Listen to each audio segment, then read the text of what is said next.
I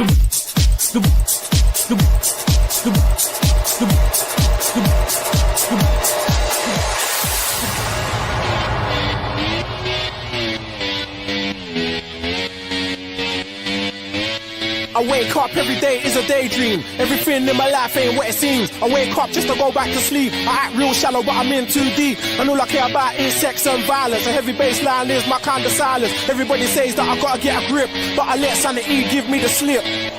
Some people think I'm bonkers, but I just think I'm free. And I'm just living my life, there's nothing crazy about me. Some people pay for thrills, but I get mine for free. Man, I'm just living my life, there's nothing crazy about me.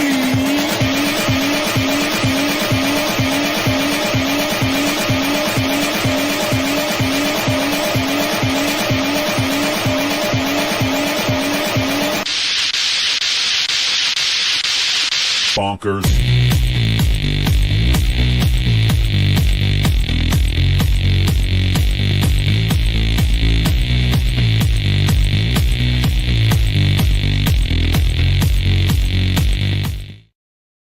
Good morning, everybody. Welcome to 90 Minutes to Glory here on the Betting News Network, powered by our lovely sponsors at Bet Online. I'll be honest, I don't know where that QR code is, but you guys know the drill. Go to betonline.ag and get yourself a 55% deposit bonus using promo code BNBOL55. We got a new background here, no QR code on it. That's A-okay. We're rolling with the punches here on the BNN. Appreciate you guys all being here, starting your Saturday off with me. We're going to talk some soccer. We're going to talk some EPL. We'll get into some MLS as well, as we've got both conference finals today.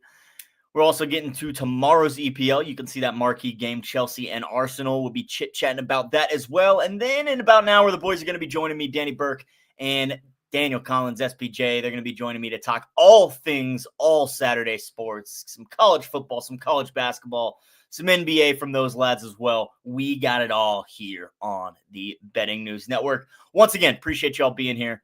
Thanks for starting your Saturday with me. Now, we're not going to get into college football on this hour of the show. This is not a special edition Shaggy Circle. This is 90 Minutes to Glory. We're going to keep it soccer here for the most part, since I am going to be going with the boys on Betspresso here in an hour. So plenty of time to rock and roll. Everybody take a big old deep breath.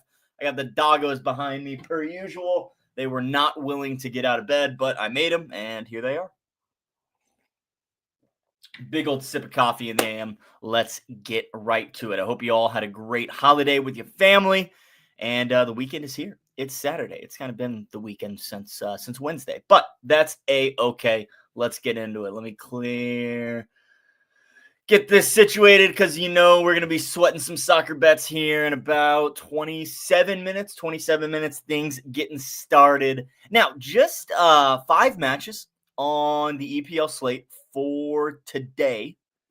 Tomorrow, we've got 5 as well, along with that marquee match, Chelsea and Arsenal. So we'll get into Sunday's picks here in a bit, but let's start with Saturday. Now, we didn't have a early game to get us going. Nothing already going off, nothing already settled so far across in the EPL, but we got several games, 3 of them, I believe, 3 games going off at 9 o'clock. I only have picks in one of them, actually, now that I look at the schedule, look at my board, but we'll talk about all 3 of them. Let's begin with we'll start with the game I actually got picks in. Let's start there. Manchester City and Leeds United. We're not going to overthink this one. We are going to back the better team at home to get the job done in shutout fashion. Manchester City to 0 at plus 115, hosting Leeds United today. Now, you can take Manchester City money line and both teams to score. No, it's the exact same bet. However, you get the most bang for your buck at your book. Now, Manchester City, I think they win this game to 0. Obviously, I cannot think of a reason why they don't win this game. They're at home. They're at the Etihad, facing one of the worst offenses in the league. There's no reason they shouldn't win this game, let alone win it in shutout fashion. Now, Manchester City currently sits 7 points behind Arsenal and just 1 point behind Chelsea. They're in third in the EPL. But they are tied for first in terms of goals scored and third in goals allowed. So far through 12 matches, Manchester City is netting 24 goals. That's 2 goals per match while allowing less than 1 on the defensive end. But they are at a point where they can't let any more points slip away from them. Arsenal has a pretty substantial lead for just 12 matches into the season. We're 12 matches into the season. They've got a 7-point lead over, I guess, a 6-point lead over Chelsea over second place, but a 7-point lead over Manchester City. City can't let any more points slip away. At home, you need 3 here. You need this win. You can't afford a draw. That just lets Arsenal propel themselves even further up the table. You need 3 points. You need this win. I think they come very, very focused. They're coming off a UEFA Champions League loss. So perfect bounce back spot for City at home. City did blank Liverpool in their last match at home. So they've had success. Yes, this is the blue team. This is the blue team, the blue Manchester. Oh yeah, you're a United guy. I remember that on. Yes, City, they blanked Liverpool in their last home match, so have had plenty of success at home.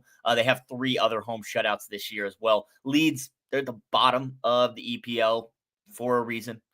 Their defense isn't great. Their offense is abysmal. It's horrendous. Leeds are second worst in goals scored this season in the EPL. They're netting just 11 in 12 matches. That's less than 1 per match.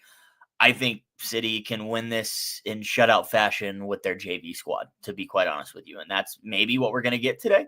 Let's actually look at the lineups.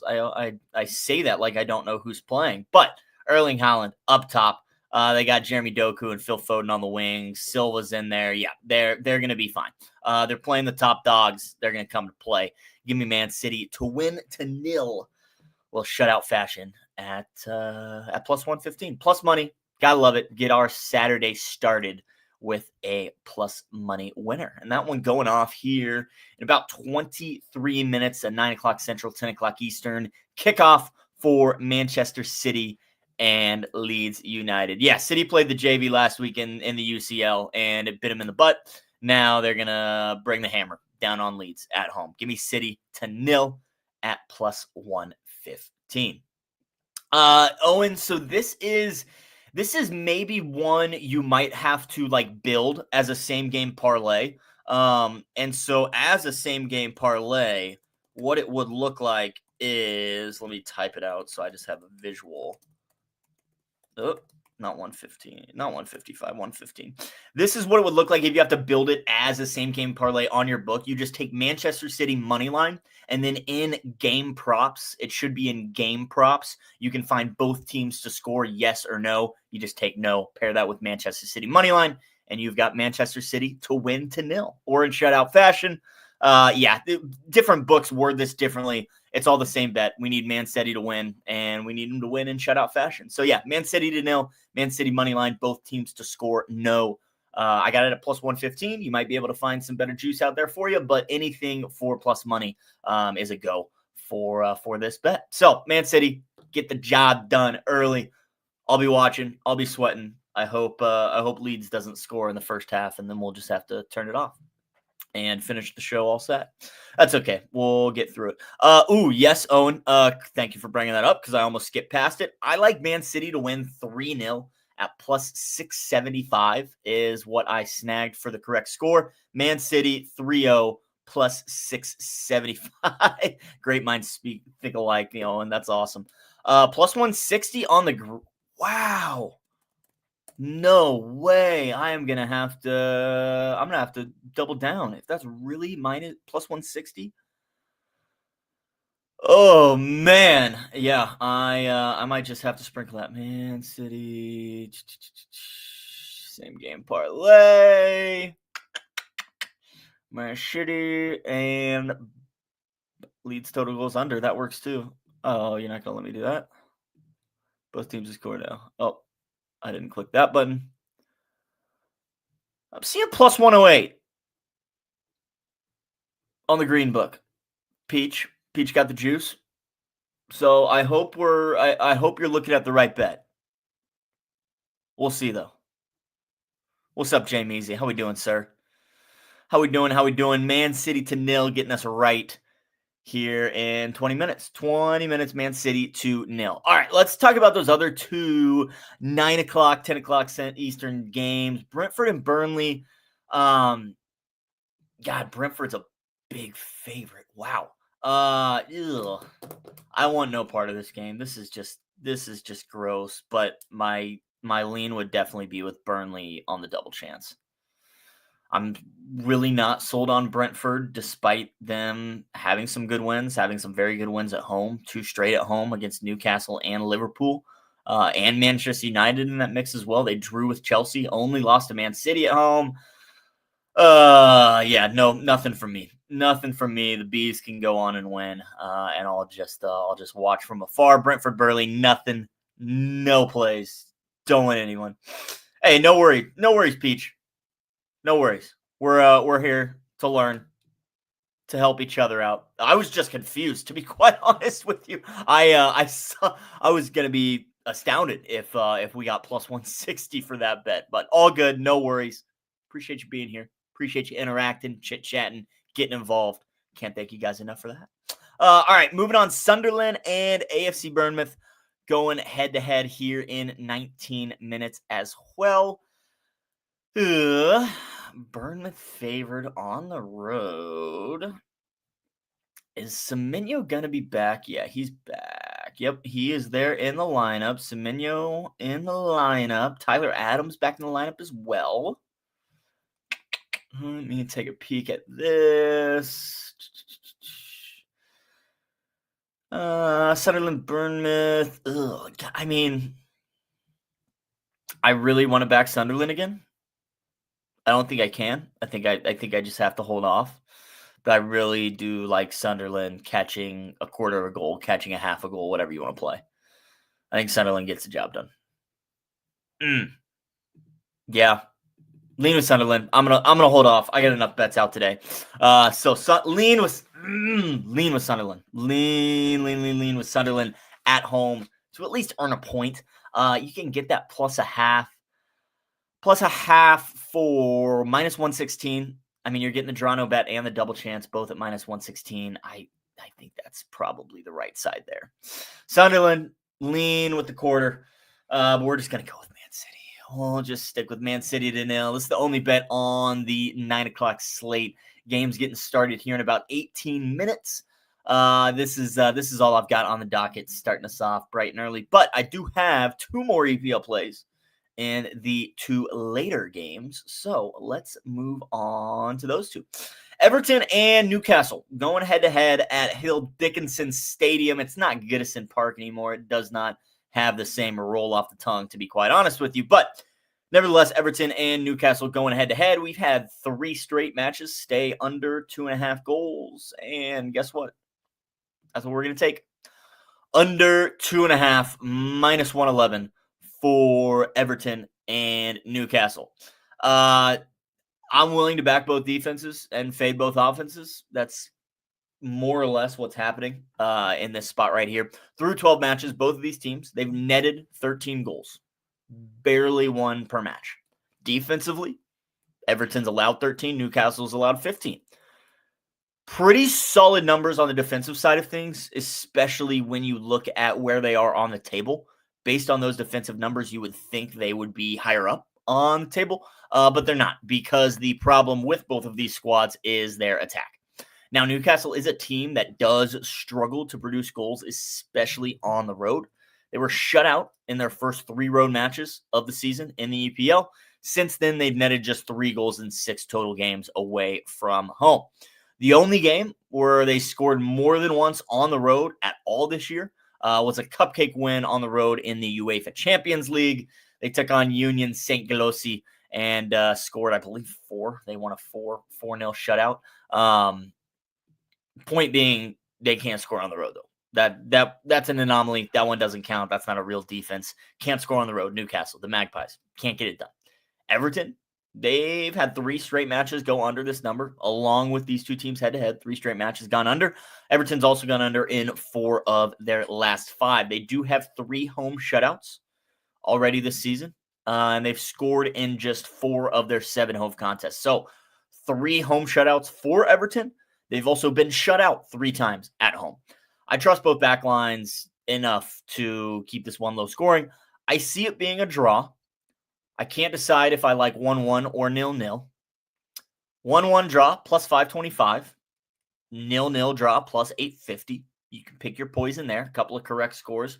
Both would cover the other if as long as we just hit one. So Everton and Newcastle under the 2.5. Found it at minus 111 this morning, and definitely like that bet. Love the under in this game. Trust both those back lines. Neither offense has been overly impressive. Both back lines are pretty rock solid, just getting the job done. So I expect that to continue today. So Everton and Newcastle under 2.5. I like 1-1 drop plus. Sorry, I forgot those numbers. Excuse me, 1-1 draw at plus 525 or a 0-0 scoreless draw at plus 850. All right, moving along to the last game on the EPL slate today, a 2 o'clock Central, 2 o'clock in the afternoon Central start, 3 o'clock Eastern, little afternoon footy sweat amongst all of your college football and basketball that's going to be going on that we'll talk about here in a little bit. But Tottenham hosting Fulham, and we're betting value. We are betting value here at Tottenham plus 130.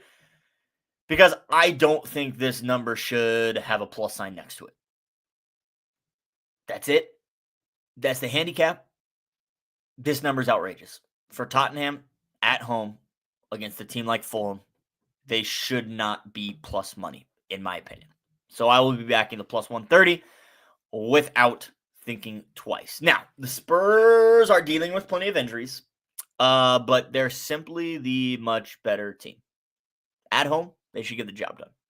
Tottenham, they sit at number 9 on the EPL table, but they are number 4 in goals scored. They are one of 4 teams to net 20 goals this season so far. They're also number 8 in goals conceded. So they're playing better based off goals scored, goals allowed. They're playing better than their spot on the table. Lucky for them, Fulham's attack, horrendous. Absolutely horrendous, not dangerous at all. The visitors, Fulham, they've netted just 13 goals this season. Quick math, it's just over 1 per match. And they do have just 4 total in 5 road matches as well. They do not have a win on the road this season, and they only have 1 draw. They drew to Brighton and Hove Albion very early in the season, but on the road, Fulham, they've lost to Chelsea, to Aston Villa, to Newcastle United, and Everton. The Spurs should be able to handle them. If those 4 teams can all beat Fulham at home, so can the Spurs. I think they get the job done today at plus 130. I think it is going to be low scoring. So I do like Tottenham to win 1-0 at plus 675. So give me the Spurs. Give me the Spurs 1-0 plus 675 and on the money line at plus 130. My man SPJ, he dipped out of the studio as soon as he heard me talking about the Spurs. He didn't want to hear any of that. He didn't want to hear any of that. That's okay. He'll be back here in about 40-ish minutes. SPJ and Danny Burke joining me to talk all things, all sports on Betspresso here shortly. But you still got me yapping about soccer here for the next 40 minutes or so. We're going to load up the old Peacock and make sure Man City and Leeds is able to be viewed, able to be sweated out. Let me turn the volume down so you guys can't hear it. All righty. Well, ladies and gentlemen, that's 5 EPL games. I know I didn't get much into Brentford-Burnley. No, thank you. We're going to stay away from that one. No bets in Sunderland and AFC Bournemouth, but I am probably going to be kicking myself for not taking Sunderland later, even on the money line as a sprinkle. Plus 220, I'm seeing. I don't believe that would be taking the plus 220 on Sunderland would not necessarily be a play of I think Sunderland is going to win, but it's more of that number shouldn't be there. It's chasing value. I know our good friend Colby Marcio talks about it plenty in baseball. Sometimes you bet on things just because of the price, because that is not right. That's what I would be doing with Sunderland. I don't think Sunderland should be plus 220 dogs against AFC Bournemouth at home. Even with Semenyo coming back for Bournemouth, no thank you. I don't think that's right. I think Sunderland have been playing well. I think they've been sliding down the table a bit. This would be the perfect spot for them to get back on the horse. So, nope, I'm not taking it. Lean with Sunderland. Laying off. All right, moving on. Moving right along. We got some MLS to chit-chat about. MLS, the conference finals are this evening, tonight. Inter Miami hosting New York City FC at 5 o'clock Central this evening, and then San Diego FC hosting the Vancouver Whitecaps. Let's discuss these two matches. For starters, Inter Miami have not lost to New York City in a while. Definitely not this season. Back in September, Inter Miami were able to take down New York City FC 4-0 at home. Excuse me, at home for New York City at Yankee Stadium. I guess that game was played at Citi Field. At Citi Field, home of the Mets, New York City FC lost to Inter Milan 4-0. Inter Miami completely dominated that game. Four goals. 3 of them came in the last 74 minutes, but outshot them 8-2, 12-9 overall. They won the corner kick battle. They won possession. They just looked like the better team from start to finish. Now, back in February, to basically start the season, these two teams drew 2-2. This was, again, back in February, which, yes, that was the MLS regular season. It began pretty much the last week of February. These two teams had a 2-2 draw in Fort Lauderdale at Chase Stadium. And Inter Miami were able to just salvage a draw with a 90 plus 10 minute stoppage time equalizer.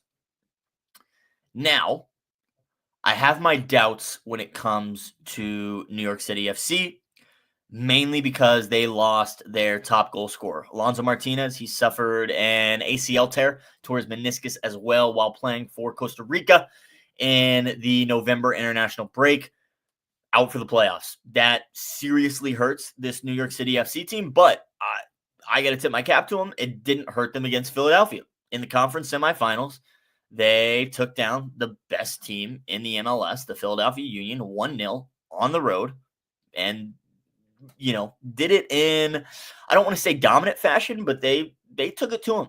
It wasn't like they got that goal and just held back and parked the bus the whole time. New York City was rock solid all game long. Now, my gut always leans under with New York City games, just because of how good their back line is. New York City has one of the best back lines in the entire MLS. 3 shutouts already in these MLS playoffs. But it's Inter Miami. It's Inter Miami. And, not to, how do I say this? Not to put on the tinfoil hat too tight, but I don't know if anyone stops Inter Miami. Does that have to do with how good they are as a football soccer team? Yes, a little bit.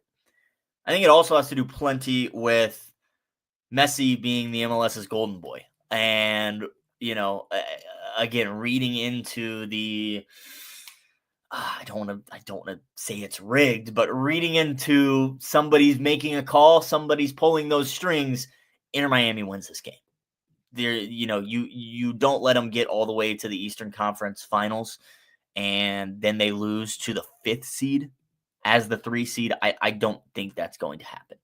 So, with that in mind, Inter Miami's minus 200 for a reason. I would be willing to back them on the minus 1.25. No, because then we push and lose. I might just go the minus 1.5 for Inter Miami. I think Inter Miami to win. Let me look at that real quick. I think Inter Miami minus 1.5 is going to be the play. I think maybe we are just going to screw on the tinfoil hat as tight as possible today. Because I don't want to back the 1.25 So if we back to 1.25, we still need them to win by 2 to profit. Even with plus money, they win by 1, we push and lose. That's not profit. So yeah, I'm gonna go with the 1.5 plus 125. Not terrible. I like that. Let me do some line shopping. Make sure it's not better anywhere else. Inter Miami. Yeah, maybe we'll just go full tinfoil hat the rest of the MLS playoffs. If Vancouver loses, we might have to do that. Where the hell is MLS? Why do you make it so hard to find these things? Soccer gets no respect on American sports books. I'll say it that way. No respect. Zero respect. Soccer in general, but especially the MLS. They make it as difficult as possible to find these wagers, which is why I can't find it. Where's the freaking spread? There we go. Hey, plus 126. We're getting an extra penny. I'll take it. Take every penny I can get.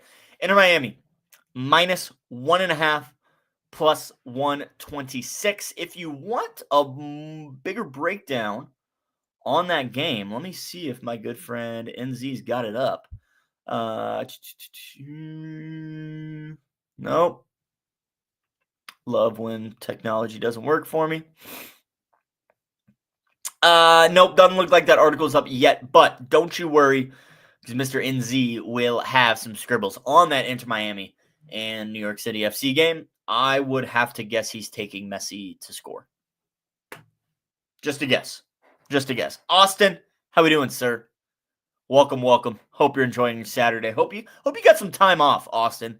Spend some time with the family during the holidays. I know you're a hardworking man, but I hope they gave you a little time off this weekend. Hope you had a good Thanksgiving, always. NZ will have scribbles for Inter Miami and New York City FC. But as you know, I am on Inter Miami minus the 1.5 plus 126. I actually just booked that right now, so it is official. We are back in Lionel Messi and Austin's work. Hardest working man ever. Austin, right there. Appreciate you tuning in anyways, man. Thank you. As always, thank you all for being here, chat. Appreciate every single last one of you. Very thankful for all of you. And stick around, because we got 30 more minutes here on 90 Minutes to Glory, but a whole hour of Betspresso coming to you live at 9:30 Central, 10:30 Eastern. Danny Burke and Daniel Collins, Mr. SPJ, going to be joining me to talk college basketball, college football. Those guys will be bringing you plenty of NBA as well. And I'm bringing you some MLS right now. Let's get into it. Vancouver and San Diego, the Western Conference Final. And I actually will have scribbles on this game later today, but you guys are getting the vocal scribbles right now. I guarantee you about 80% of the words I use right now capping this game, they're going to end up in my article. So you guys are getting it early. You guys are getting the vocal version. San Diego, Vancouver. Two West Coast teams. Two teams on the very top of the Western Conference table for good reason. They've both netted 70-plus goals this season, and they've only allowed 40-ish. 44 for San Diego, 41 for Vancouver. Point being, these teams are really good. They're here for a reason. This is the conference finals. This is a single elimination match. I guess I should have started with the Inter Miami game with that. This is a single elimination match. Do or die, hosted by the higher seed, just like the conference semifinals were.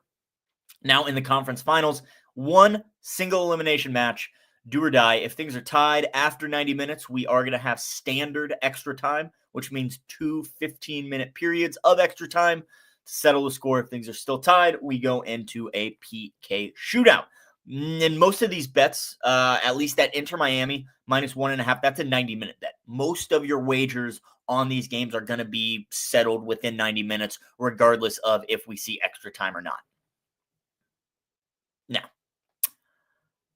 before the conference semifinals, I believe that's right. Yeah, before the conference semifinals, we still had 8 teams left in the MLS, and I was asked to pick a winner for the overall MLS Cup. Who's going to do it? We got 8 teams left. Who's going to do it? And I might have said it on this show. I might have said it on another show. But I said, whoever wins, Vancouver and LAFC, they're going to lift the trophy. Vancouver moved on. They beat LAFC. They are now my pick to win the MLS Cup. I like Vancouver to do so. And that involves getting by San Diego today on the road. Now, am I going to back Vancouver on the 90-minute money line at plus 190? I might have a sprinkle. Not going to lie, might have to sprinkle. But we're still getting plus money for them to advance. This bet is not 90 minutes. This one you can find on pretty much every book. I'm finding it right now on BetOnline at plus 105. Vancouver to advance in any way, shape, form, total goals, does not matter as long as the Whitecaps move on. That's all we need. So this one actually is more than a 90-minute wager, but we're taking Vancouver to advance. This is going to be the third meeting between these two teams. They played back in June and July and saw some very high scoring contests, at least in the first one. First match in Vancouver, San Diego was able to take down the Whitecaps 5-3. We saw how many first half goals is that one? Excuse me. 4 first half goals, 4 second half goals in this matchup. This is in San Diego, Austin. This one's in San Diego. But we're back in the road team, baby. In Vancouver, San Diego got the job done. They won. That was back in June. In July, San Diego got the host. Vancouver actually took it to them. They played to a 1-1 draw. San Diego actually needed a 79th minute. Ha! Man City's on the board. They just kicked off.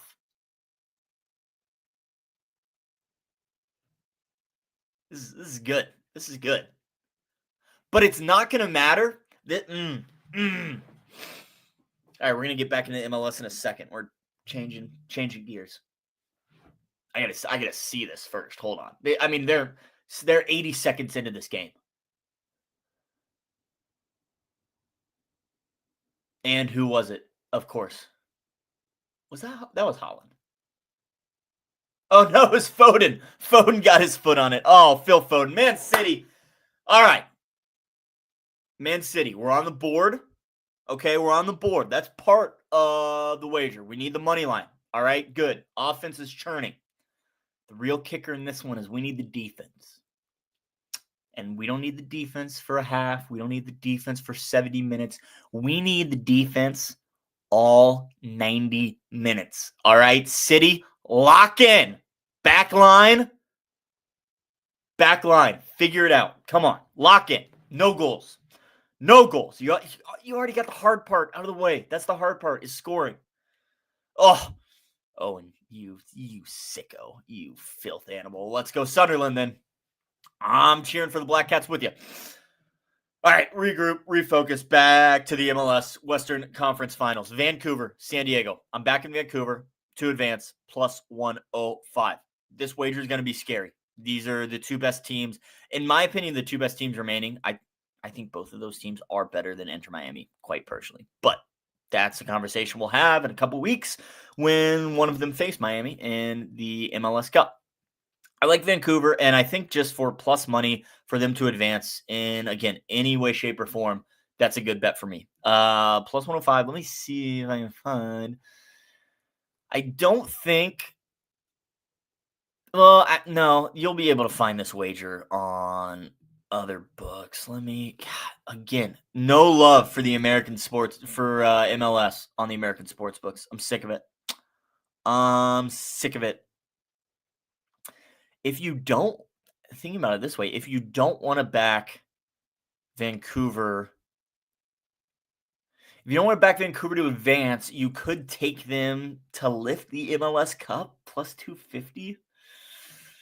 That number's not going to be there. You would think if they play Miami, they're not going to be a plus 250 dog. I'm seeing plus 102 on the blue book for Vancouver to advance. So you can get that wager there. I'm sure there's a similar line on the green book as well. Yeah. I think Vancouver to advance. I think that's going to be my wager. Like I said, I will have scribbles out on this game later today. Yes, Austin, to qualify the same as to advance. Yes, correct. Great question.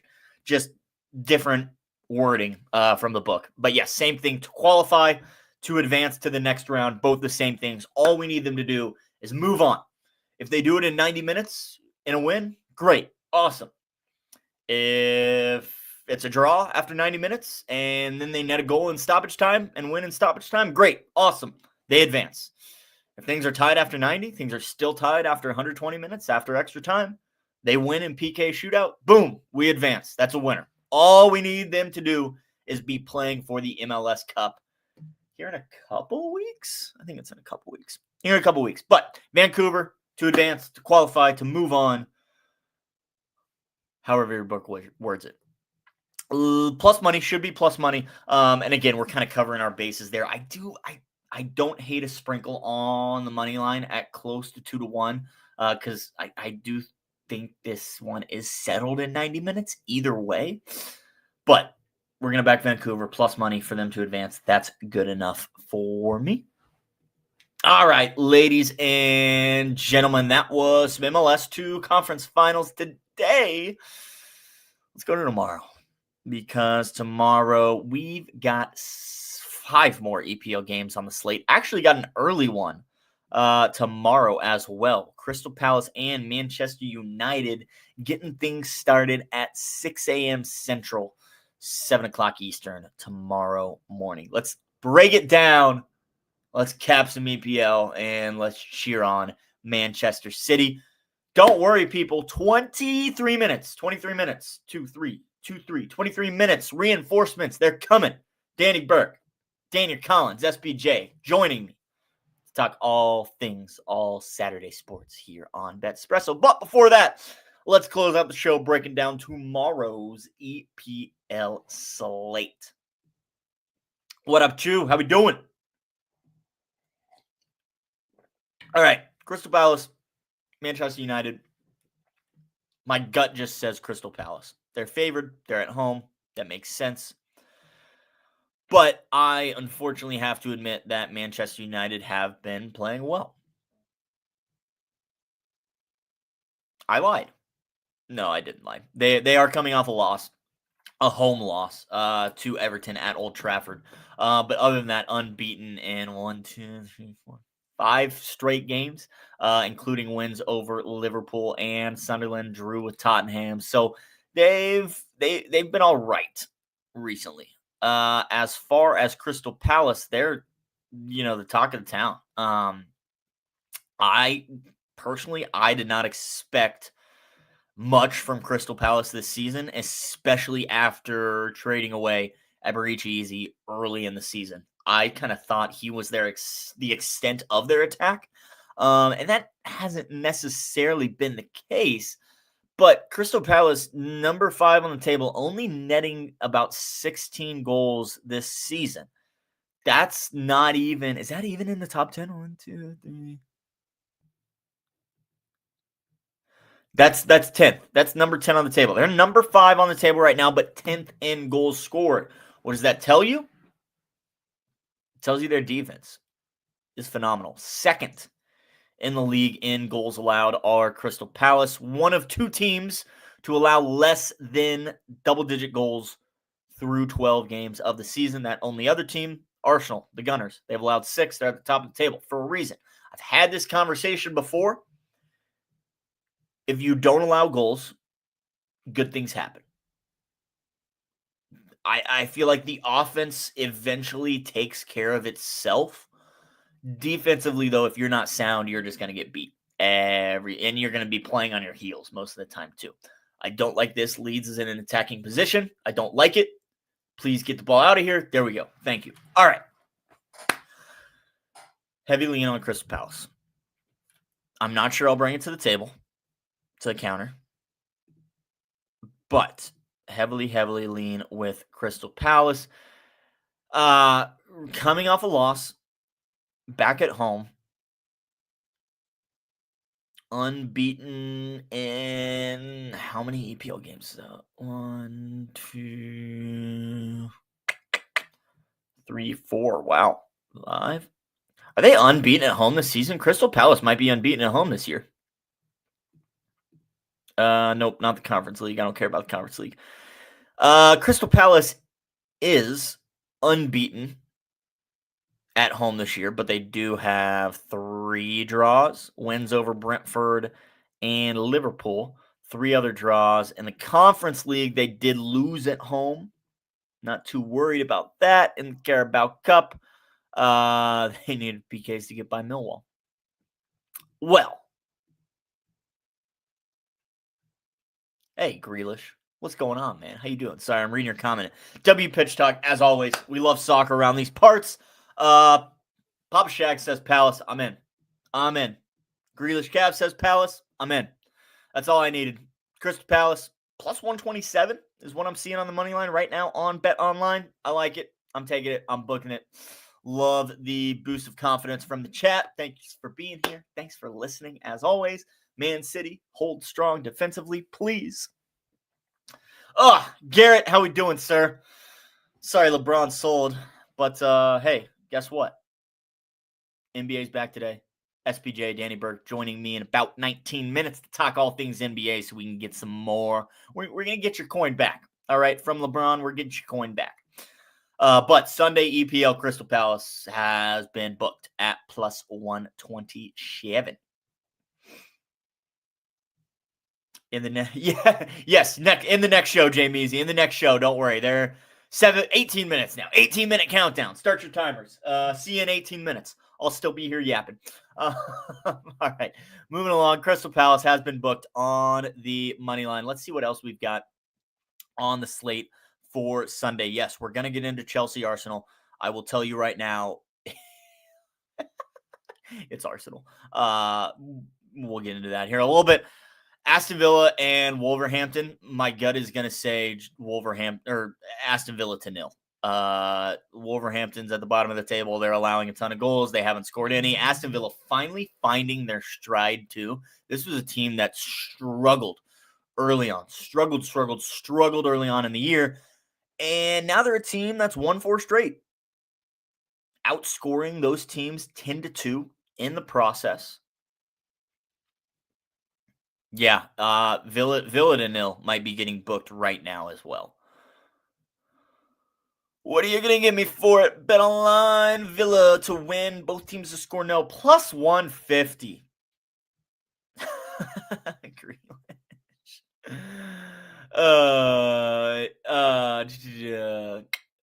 Villa to 0. I think that's getting booked as well. I have very, very little faith in Wolverhampton to score at all. They're barely netting half a goal per game. They are still looking for their first EPL victory of the season. I don't think it's going to come against an Aston Villa team that has propelled their way to 4th on the table.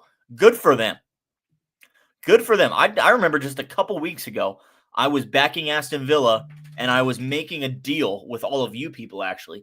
I was making a deal that if they lost, I wouldn't bet them again the rest of the season. Thankfully, they came through. We continued betting on them, and I think I'm going to actually bet them tomorrow to win 2-0.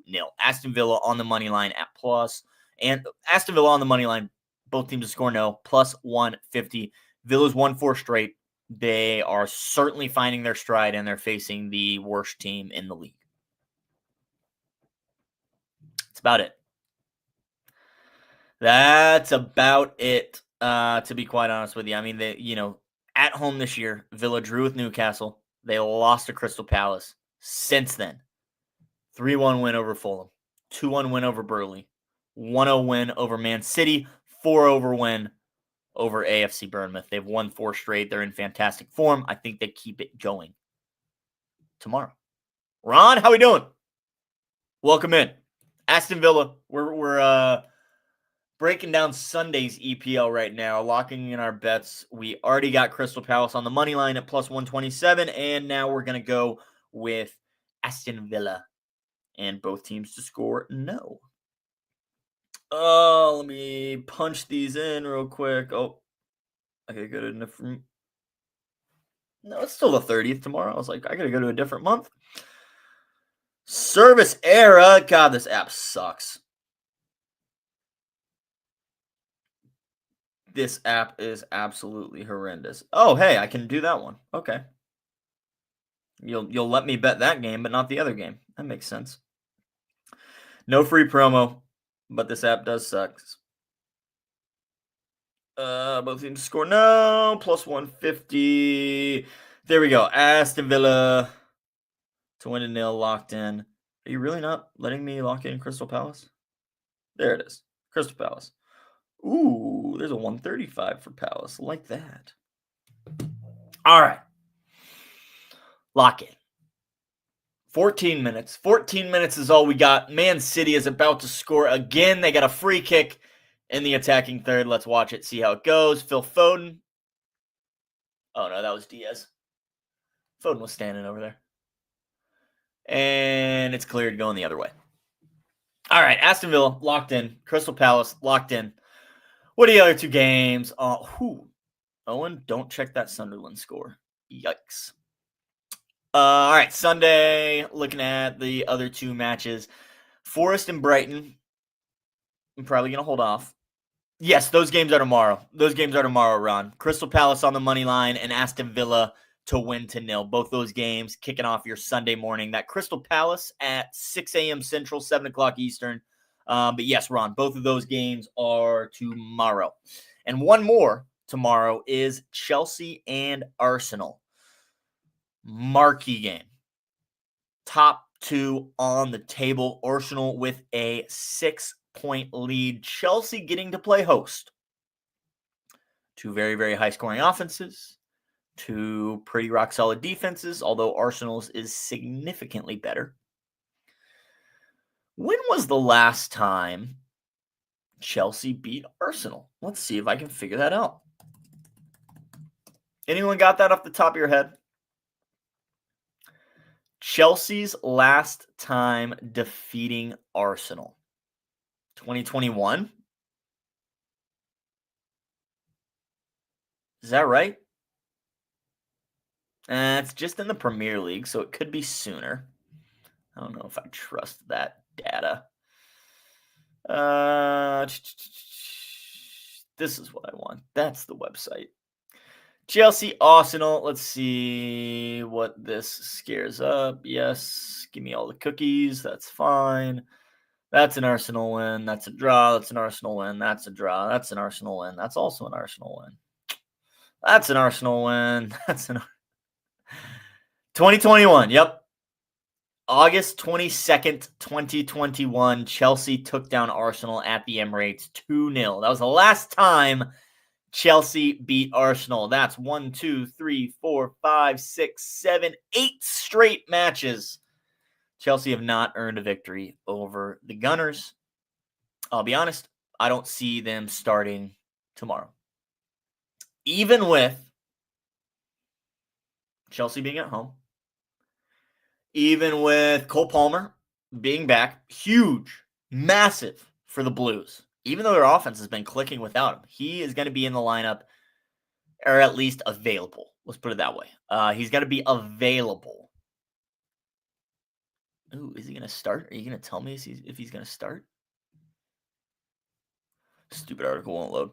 Cole Palmer back available for Chelsea. Definitely helps their offense, but it's Arsenal.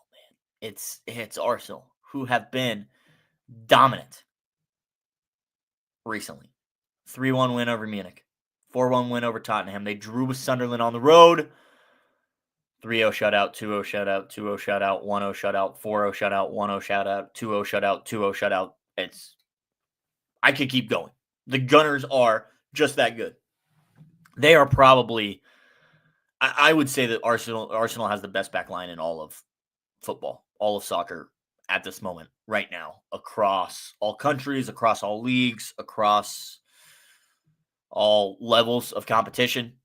Arsenal has the best back line in all of football. And it's definitely going to come into play against the Chelsea team who might be aggressive at home. Chelsea is probably going to see this. Chelsea actually coming off 3 straight shutouts of their own. Shut out Barcelona at home. Of course, they were playing a man up most of the game, so and only one didn't have a goal from the field in the 11-on-11. It was an own goal, then the red card, 2 goals after that. I don't know how impressive that really is. I think it's got to be Arsenal. I think it has to be Arsenal for plus money, even on the road. I'm willing to back that back line. Cole Palmer's coming back. I get that. Plus 124 on Bet Online. Wow, it's 10 cents better than the rest of the market. Cole Palmer's coming back, which does worry me a little bit, and it might cause Chelsea to be a little more aggressive in this game. They probably see this as a match that they don't want to draw. They want to win this game because of the flip potential on the table. Down 6 points right now to Arsenal. A win against that Arsenal team puts you within 3. A draw keeps you 6 points behind. The win is what Chelsea needs, especially at home, knowing they're going to have to go to the Emirates and try and get a win against the Gunners later in the season. You've got them at home right now. I don't want to say on their heels. Arsenal's not on their heels. Arsenal's just that good. I like Arsenal. I'm going to stop overthinking. It's Arsenal. It's Arsenal. It's the Gunners. All right, we locked in. It's the Gunners. NZ going to have scribbles on that game later today.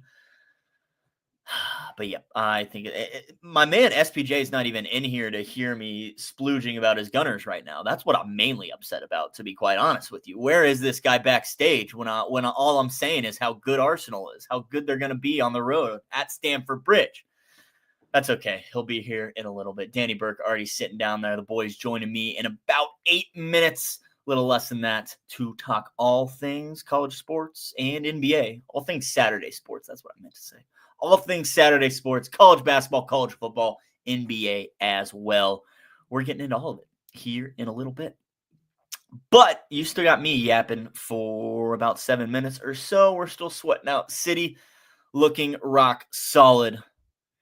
And I think that's all the soccer we needed to discuss. Let me go through it one more time for the kids. I guess I should probably type in the plays that I booked for tomorrow.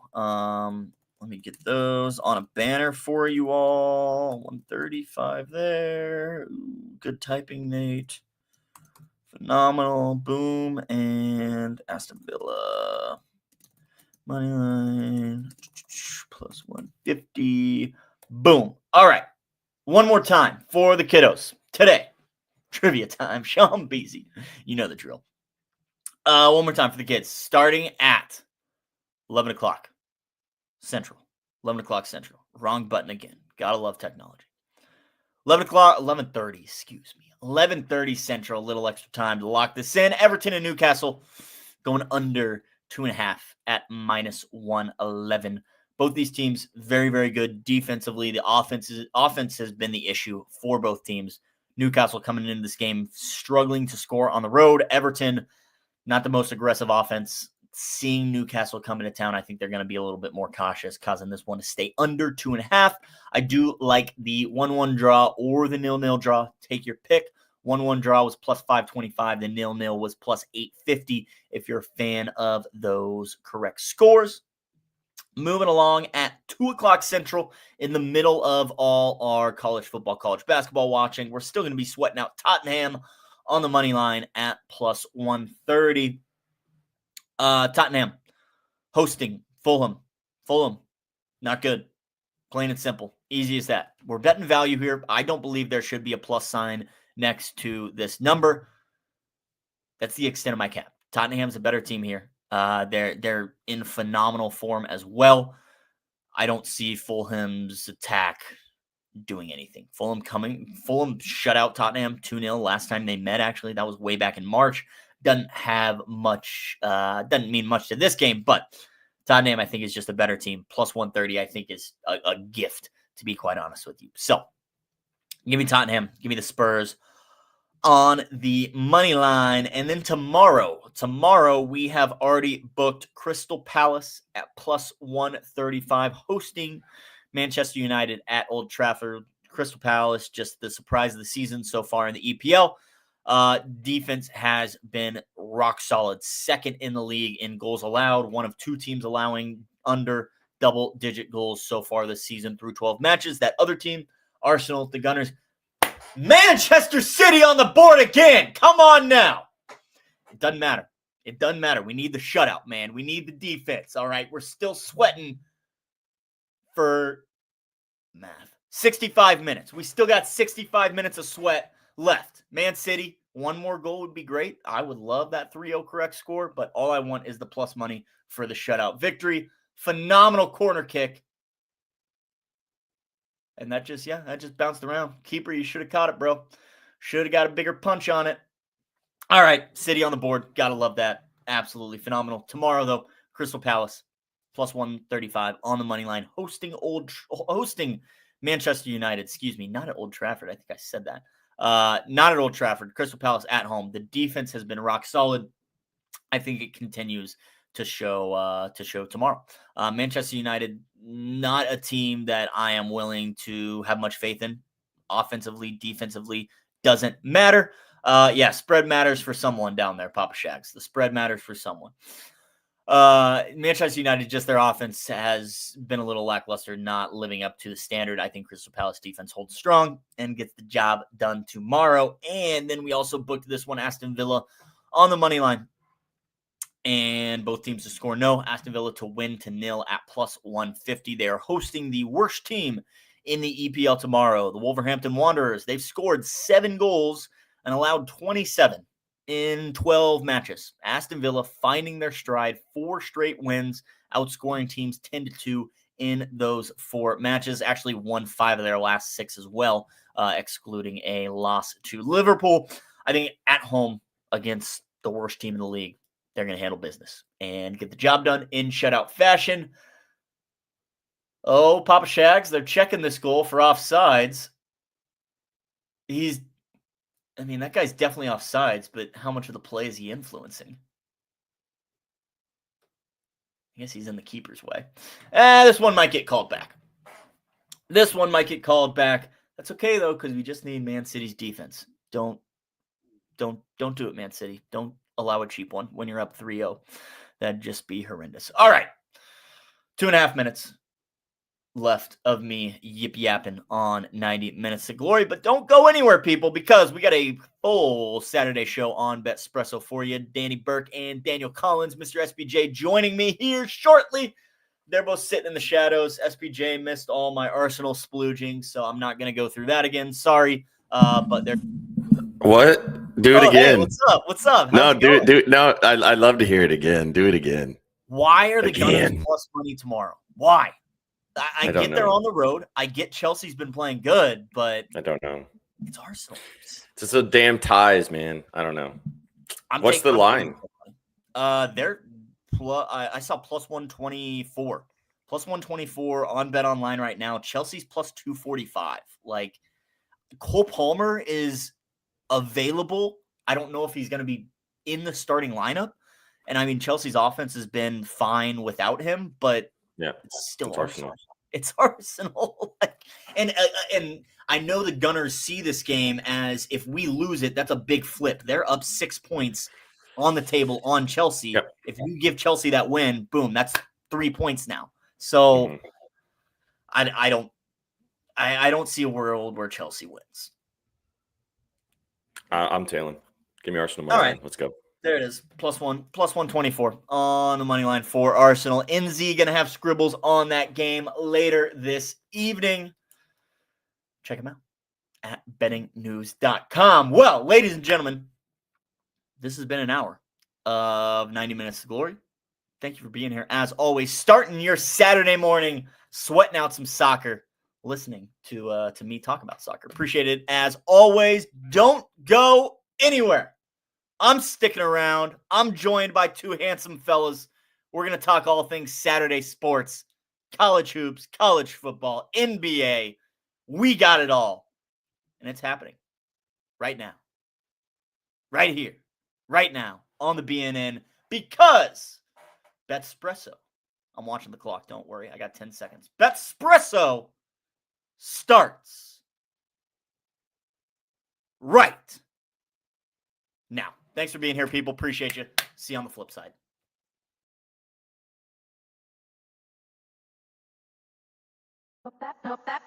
Disco X on the line, just as I suspected. No one really gets over me.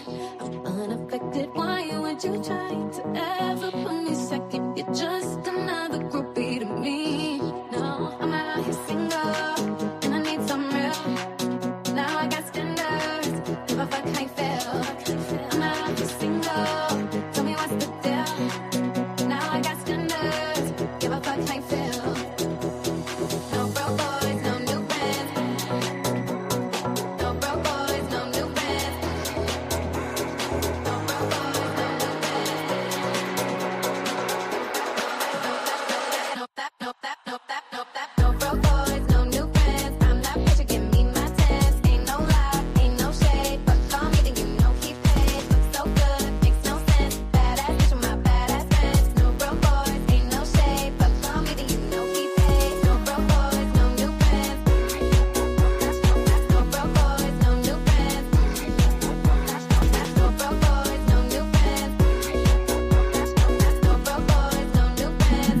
You heard the man. Another hour right here on the Betting News Network. Welcome to your Betspresso to kick off your Saturday. This guy's been keeping you entertained for the last hour. That's Shaggy Bets. We got Danny Burke in the house on a Saturday. Excited to have you guys with us. My name's Sweatpants Jesus. Vibes are high in the chat. Look at that. Look at all the vibey boards in the chat. Rocking and rolling. We appreciate you too, Shags, bringing the vibe this early on a Saturday morning. Feeling good. Feeling good. Feeling great. We're going to be a good Saturday in front of us, lads. How we doing? Ready to rock and roll? Yes, sir. I'm ready, baby. Feeling good. Absolutely. Yeah, see, this Peach got the juice, knows what's going on. It's absolutely. I'm just excited that I get to hang out with you because I never get to hang out with you anymore, which makes me sad. But as we've talked about, I get to spend the next hour with you, which is fun. I get to see Danny often throughout the week, which is always fun, but it's nice to see him on a Saturday as well. So Likewise, my friend. Absolutely. And you're in a good mood today. We'll talk about it in a second. But did you guys get into any fun frivolity last night on the Friday evening aspects of things before we jump into what we got on this beautiful Saturday? Oh, I just locked in about 1 million bets for today. That's about it. Those are my Fridays nowadays. A man of the people. Yeah. What about you, DB? Did you get into any fun last night? Oh, yeah, we had a great time. We were celebrating our mini Super Bowl yesterday, all of my friends and myself. So, yeah, I had a good Friday and happy to keep the celebration going into today. I know we had a bunch of Eagles fans in the chat. There's Austin right on cue, baby. Come on. I know he was ready for the BTA, did not come to fruition. Got to give my boys some respect. Come on now, fellas. What happened, Eagles? What happened? Hey, I'm glad you're here today, big dog, because your team deserves the flowers today. Yep. They were great yesterday, man, and the Eagles are frauds. So that's all is true. And no, I was surprised by the result. I think a lot of people were, not only to cover, but to win outright and to win by multiple scores in Philadelphia was pretty electric. And they did it in great fashion. Caleb Williams looked really good. We've talked about this. Ben Johnson took his tarp off last night. Shout out all you guys in Chicago getting the free hot dogs, the free wieners for the tarps coming off. I watched that video, dude. Chad, if you guys don't know what I'm talking about, just go type in Ben Johnson on the timeline and it'll pop up for sure. You'll find it. I felt like I wanted to rip my shirt off and go play for the Chicago Bears after watching that video, dude. Yeah, how do you not want to run through a brick wall for that man if he's your coach? I mean, that's absolutely amazing. Insane game. Here's the thing. Look, this is another situation where the defense comes up huge. And that's been the mantra of this Bears team since 85, right? Is a defensive identity. But now you bring in an offensive coach. Metrically speaking, at the beginning of the year, and even still now, they rank very low in a lot of those categories, but it's evident they're improving in a lot of them. But more importantly, they're generating these turnovers, getting two of them yesterday with the interception, and then solving the push by stripping it out. And Dennis Allen even said during this week of practice, they're like, we got a way to figure it out. Like, we practiced it. We're going to, and I don't know if he was talking about that directly, but even before they stripped him, they stopped him before the first down. So they did defend it pretty well, and then they were able to strip it. And this is what this team does. They lead the league in turnover differential. Now they're plus 18, if I'm not mistaken. And that's when they win these games, is when they generate the turnovers. And I didn't think they were going to be able to get any against a fairly disciplined Eagles team. I was proven wrong. You hear Vic Fangio talking about all their schemes offensively and how just ridiculous it was. Like, they just completely outcoached this Eagles team from a schematic foundation, from physicality perspective. And then just the fact, and I completely eat my crow on this one, SPJ. I was talking about this all week. I thought the Bears rushing game was going to be just non-existent, and it couldn't have been any further from that. I mean, Monangai, 130 rushing yards, 1 touchdown. Swift, 125 and a touchdown. I thought that was going to be the weaker part of the Bears game, thus leading Caleb to throw and getting over his passing yards. That was not the case, although he did attempt 36 passes, which is insane, just to show you how much time of possession the Bears had. Like, it was not even close if you just look at those numbers. And with all of this encapsulated, and you guys obviously feel free to call me crazy, and I'm trying my best to be objective, but like, the Bears are doing this with Caleb still playing pretty subpar. Like, he's making the plays when he needs to, but he's not doing anything exceptional consistently. Now, some receivers slipped. He certainly missed that throw to Rome in the end zone. Rome also could have ran to the ball, but it was still Caleb's fault. But you're not getting a prolific Caleb Williams. You're getting a coming up in the clutch Caleb Williams, which for the time being is doing enough to get the job done. 100%. I mean, I guess you're trying to be a tempered Bears fan in certain aspects, but that was a huge win yesterday, dude. Yeah. And I mean, I thought Caleb Williams, like you said, some receivers fell down. It was very windy, so there was problems with throwing more balls down the field and those seam routes and stuff like that. So that was going to be an issue yesterday too. But I mean, the mayor of Murfreesboro, Kevin Byard, is also leading the NFL in interceptions. He hadn't lost a step since he left us in Tennessee. We're GGs, but no, man, the Bears look good. Top of the division. That was a huge win yesterday. And you should definitely feel good. It made you feel better after watching Nebraska. We don't even have to talk about it, but you can just feel good about your Bears and move on from Nebraska, right? Exactly. Yeah, no, that made me feel great. And it looked like it was going to get to a point where the Bears were going to out Bears himself, because like, as a fan, you think it's eventually going to come in one of these games in this winning streak. And after they couldn't capitalize with the interception, then he had the penalty, and then he get the AJ Brown touch. It's like, all right, here we go again. And then somehow they get the fumble, the strip from the tush push, and it's like something in the universe, in the law of physics, and in the life we live changed in our timeline to where good things are happening to the Bears. It doesn't make any sense, Shags. I'm not ready for it, to be honest with you. I'm not ready for whatever Colby's going to tell me on Monday about how good this Bears team is. But, I mean, you said it too about Caleb Williams not playing exceptionally well.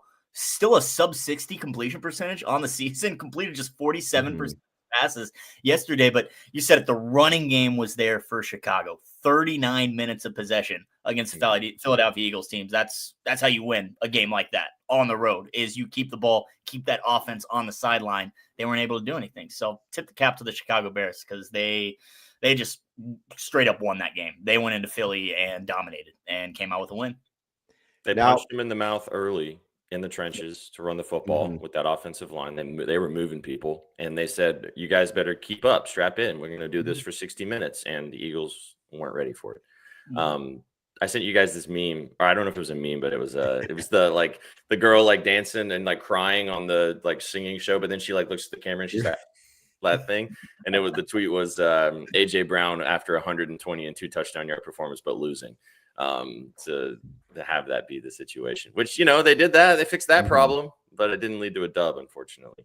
Let's talk about this just for a little bit longer, and then we'll maybe touch on a few more things from yesterday, and then we'll jump in. We got a huge day today. Obviously, we got rivalry week in front of us. We'll talk about the big college football games today. Got some CBB action on the hardwood today. We've also got some NBA. Chat's already clamoring for some Danny unders for the NBA today. I'm sure he's got a couple. I bet you Shags has got some unders too. So if you like betting unders, it's your day. I'll give you guys some overs if you want to bet some overs too. But we'll have all the vibes for you guys for the rest. And then at the end of the show, we're doing a giveaway in honor of it being the week of giving. So stick around right here on Twitch. If you're watching us on YouTube or on X, thanks for being here.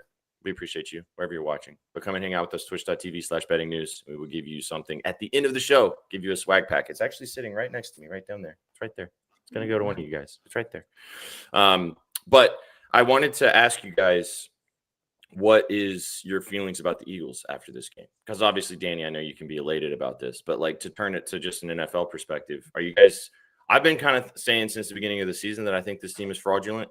They obviously are the Super Bowl winners. They go through stretches of looking very, very good and very unbeatable, and then they go through stretches where they shit the bed and don't look good at all. Are you guys concerned about this team at all right now? I want a legitimate definition for fraud, for fraudulent. That's a term that's used so much in sports media, and I think there's a wide range of definitions in people's minds. So you're the one that used the word, SBJ. What is fraudulent when talking about the Eagles? How would you define that? I think that they are not an elite football team right now. Okay. So I think that their level of being I don't think that they are right now a championship contender in the NFC. So I do not think that they have. Do I think that they can still win a championship? Yes. But what we have seen so far through 13 weeks of the season is this team looks like they have, and that you guys know this, when it gets to the playoffs, it's one game. You got to win one football game to get you to the next one. And unfortunately, this team has the propensity, from what we have seen this season, to shit the bed in the biggest moments, offensively for the most part. So I just don't think that they have the goods right now on the offensive side of the football to be able to get them over the line to win 4 straight games in January to get you to that big win in February. So that's my definition of, I think that they're fraudulent and their offense cannot carry them to another Super Bowl championship. Fair. Yeah, it's a very unique situation with them because on paper, they still have, obviously, it's essentially the same team as their Super Bowl winning team. The difference, though, and this is something that we signaled out before the season, and it's been that much more evident now, is the inevitable regression of Saquon Barkley. Running backs that rush for over 2,000 yards see that regression, and it is very intense for Saquon. And their offense is solely based around his success level. That's why they found that championship success last season. Now that it's clear that he's not the same running back as he was last year, you have to pivot. That doesn't mean that you completely abandon him, but you can't just solely rely on him being the main focal point of your offense. I was confused as a Bears fan yesterday why Jalen Hurts wasn't running the ball more, because when he did, it was successful in its own right, but they abandoned it pretty frequently, or really they just didn't emphasize it. They tried to get Saquon going, and then when Jalen was passing, we know he's not the most consistent or accurate thrower, but as SPJ alluded to, the conditions weren't ideal. I still think he's a serviceable enough passer, and that was on display against the Cowboys last week, but then they couldn't do anything with that 3-score lead, thus still coming back to the fact that Saquon's not the same running back that he was last year. So I think that you just have to accept that reality. You have to pivot to emphasizing a different part of your offense and just hoping your defense doesn't get bullied as much as the Bears offense did to them on the ground, albeit the Bears did have the number 2 rushing offense entering that game. So now maybe we have to actually label them as legit with their rushing offense. And assuming you're not going to face another rushing offense as good, the defense can hold on. You just got to, again, alter your offensive philosophy, and I still think they'll be fine. I don't think they're a Super Bowl contender at this point anymore, because when you have the kind of losses they did in the season, you don't really look back at Super Bowl winners and go, wow, they overcame that. Like last year, they had some uncomfortable spots, but they still found a way to win. Not like it wasn't to the point where you were like, oh my gosh, what's going on? It was like, they're a little dicey, but you know what? They'll learn from this and improve on it. With the games they've had factored in with the Super Bowl hangover, I don't think you can attribute them as being Super Bowl threat. I mean, threat, sure, but legit contenders, I'm ready to kind of dismiss them from that category. Before Shag says something about this, you said a point, and they talked about this on the broadcast yesterday, and this is kind of an overarching conversation about the NFL right now as a whole, is like a lot of these offensive coordinators, I feel like, are just trying to outsmart themselves sometimes. And we saw it with the Ravens against the Bengals, doing that by not running the football against one of the worst rushing defenses in the NFL and having Lamar Jackson throw the ball almost 40 times. What did that lead to? An L as a 7-point favorite. What did yesterday happen? As you mentioned, Jalen Hurts, even if you don't run him consistently, the threat of the RPO just wasn't there. Right. And that is one of the biggest calling cards of that offense, is using Saquon and Jalen Hurts both as weapons in the backfield. Jalen Hurts is not a drop back passer that you want to sit back there and have him throw the football 35 times to win you football games. I've never thought he was an elite passer. He can obviously get you the job done and get you over the hump to win a championship. But like, there were throws yesterday that he left out there because of the conditions. Maybe he just wasn't as accurate as he needed to be. And that led to them not being able to stick around in that football game. But I think it was a good point that you mentioned about why they abandoned that. I don't know. And it's something that they have done consistently this season. And the Eagles fans know that from watching games back, snap for snap. And it's weird. Like, why would you do that? I just don't understand. I've never understood that schematically from a coach. I've never been a coach of any capacity on football. So it's like, you can't answer that question, but like, it's happening more and more now. And I just, from a fan, you look at it and you go, this seems easy. Like, why are we not doing this?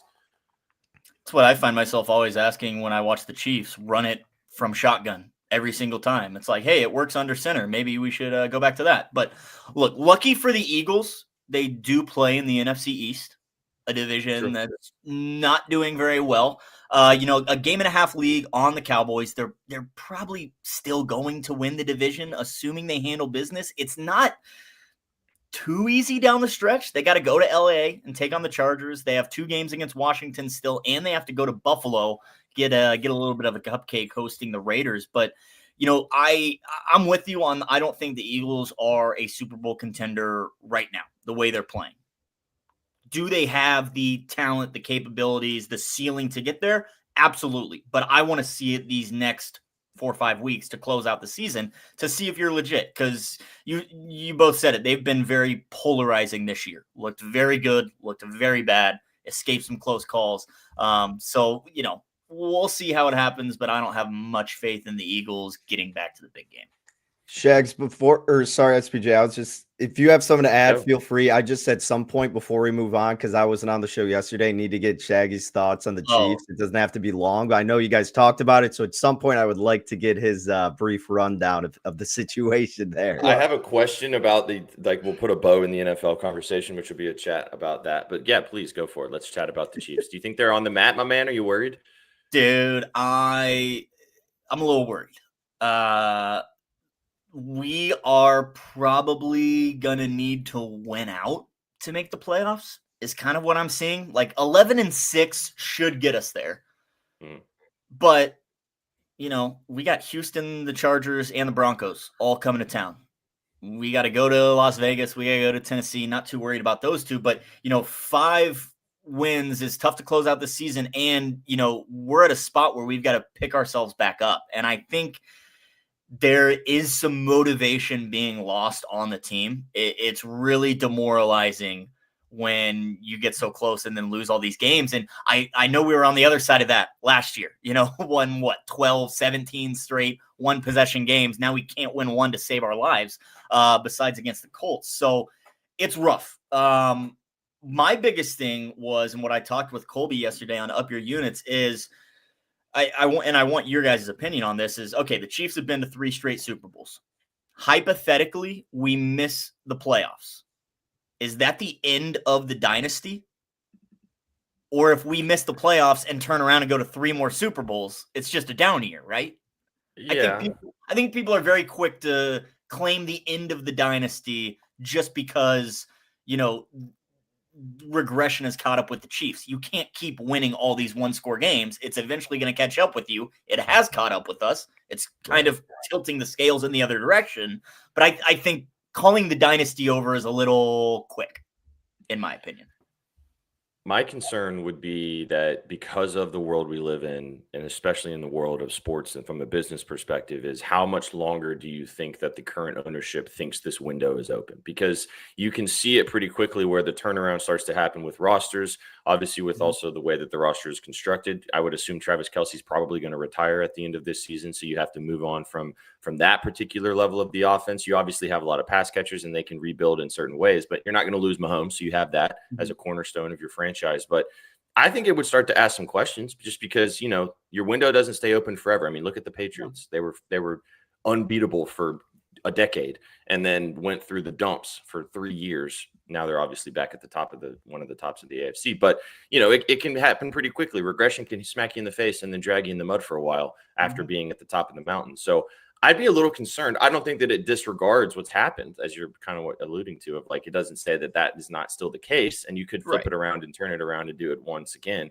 Danny and I talked about this with Adam on Any Given Wager, that we both still feel like that the Chiefs are the the team you're worried about that isn't currently in the playoff picture that could still get to the playoff picture based upon the pedigree that you were just talking about. So I don't think that it's over for sure, but it definitely makes you ask some questions, especially if they are on the outside looking in come January. Yeah, it's kind of funny from viewpoint of someone like me who has been with such a crap franchise for so long. And not that you're saying I'm with you too, like, buddy. yeah. But it's like funny to hear like Shaggy kind of say this. And I know he's kind of just asking like out loud, but it's like, I'm like, one bad year, you guys still might make the playoffs all over. What are we talking about? You still got Patrick Mahomes, Rashee Rice, Xavier Worthy. No, they're gonna be fine. And I don't think anybody outside of the fan base who, and let's be honest, this is what happens in sports, right? You get kind of spoiled. So then when the bar is set that high and you don't reach it every year, it feels like doom is impending, but that certainly isn't the case until proven otherwise on a consistent basis. And look, we saw it in the Super Bowl last year with Kansas City, and they talked about it. I mean, to go and do the whole giddy up for the Super Bowl for 2 weeks, it's exhausting for these guys. And it's kind of funny that I do find myself bringing back to this, but I think it's good for non-professional athletes to see this, because as fans, we're like, yeah, how would you not be motivated trying to win a championship every single year? When we watch The Last Dance with Michael Jordan, I mean, there's a reason this psycho had to make up stories to find competition in every single game. Like, it's tough to get up and put 110% effort in every single spot. Now you may be going like, well, it shouldn't be hard to do that in the Super Bowl, but it's such a routine for that 2-week stretch that you kind of get mentally exhausted and you feel comfortable and you feel complacent in that you're cocky enough to where you don't maybe have to have as much prep or as much of a chip on your shoulder like the Eagles did, who lost to the Chiefs in the Super Bowl the year prior. So it's a bit more extra juice for them, to where the Chiefs go, oh, we've won a few here, we're feeling okay, we know we're going to be able to figure out. Like, this is maybe the kick in the ass, along with losing last year in the Super Bowl, that this team needed. Is it sustainable? No, but maybe having this tough season will gear them up going forward. And then when you dish off some of these older guys, you mentioned maybe, Kelsey retiring, you could kind of restructure and frame this team and open up some space in a different way that can lead them on a new path. So I think at the end of the day, they'll be okay. The more the worry would be is if the Chargers and Broncos are going to continue to be very solid or even better. That remains to be seen with how we feel about Bo Nix, but the defense is legit. Chargers always shoot themselves in the foot, and the Raiders, holy crap, who the hell knows what's going to happen with them? But I still think the Chiefs are certainly the top of the cream of the crop there in the NFL. Isn't it funny that we're talking about this right now, and we could then look as February rolls around and they could be right back in the Super Bowl? For sure. Like, that's totally. I would not be shocked whatsoever. Right. Yeah, 100%. I'd be totally. That would, because this is the type of team, and this is what we talked about yesterday, and then we'll jump into today. This is the type of team that if they make it to the dance, this is not the team you want to see rolling into your arena to take them on because of the championship pedigree. They've been there, as Danny said. They don't need, maybe they need a little extra juice to get them going, but if they're dogs, that makes them even more dangerous in that situation too. So let's put a bow in this, because we could spend the rest of the show just chatting about the NFL. We'll do it tomorrow more on Gridiron Gang. Real quick though, kind of just off the top of the dome right now, who are your 2 Super Bowl picks? If you had to choose right this second, who would you say? I'm not playing this game. You're not doing it? You're not going to even like... I can't not pick Kansas City. I cannot not pick the Chiefs. And it literally is because we have 15 under center. That's it. As long as we got him, we're going to be fine. We got to win the 5 games, though. From the NFC side? I like Seattle, to be honest with you. I've been high on Seattle all season long. I got them to win the West. So I think Sam Darnold might surprise some people, and kind of wide open the West per se. We'll see. Okay. I would like to say Sam Darnold and the Seahawks to be a little different from the obvious choice of the Rams, but until Sam Darnold can prove he can win a playoff game and look competent in that regard, then I'm kind of hesitant. And we have seen him kind of sputter out in some regular season games this year, which is a testament to the rest of his team.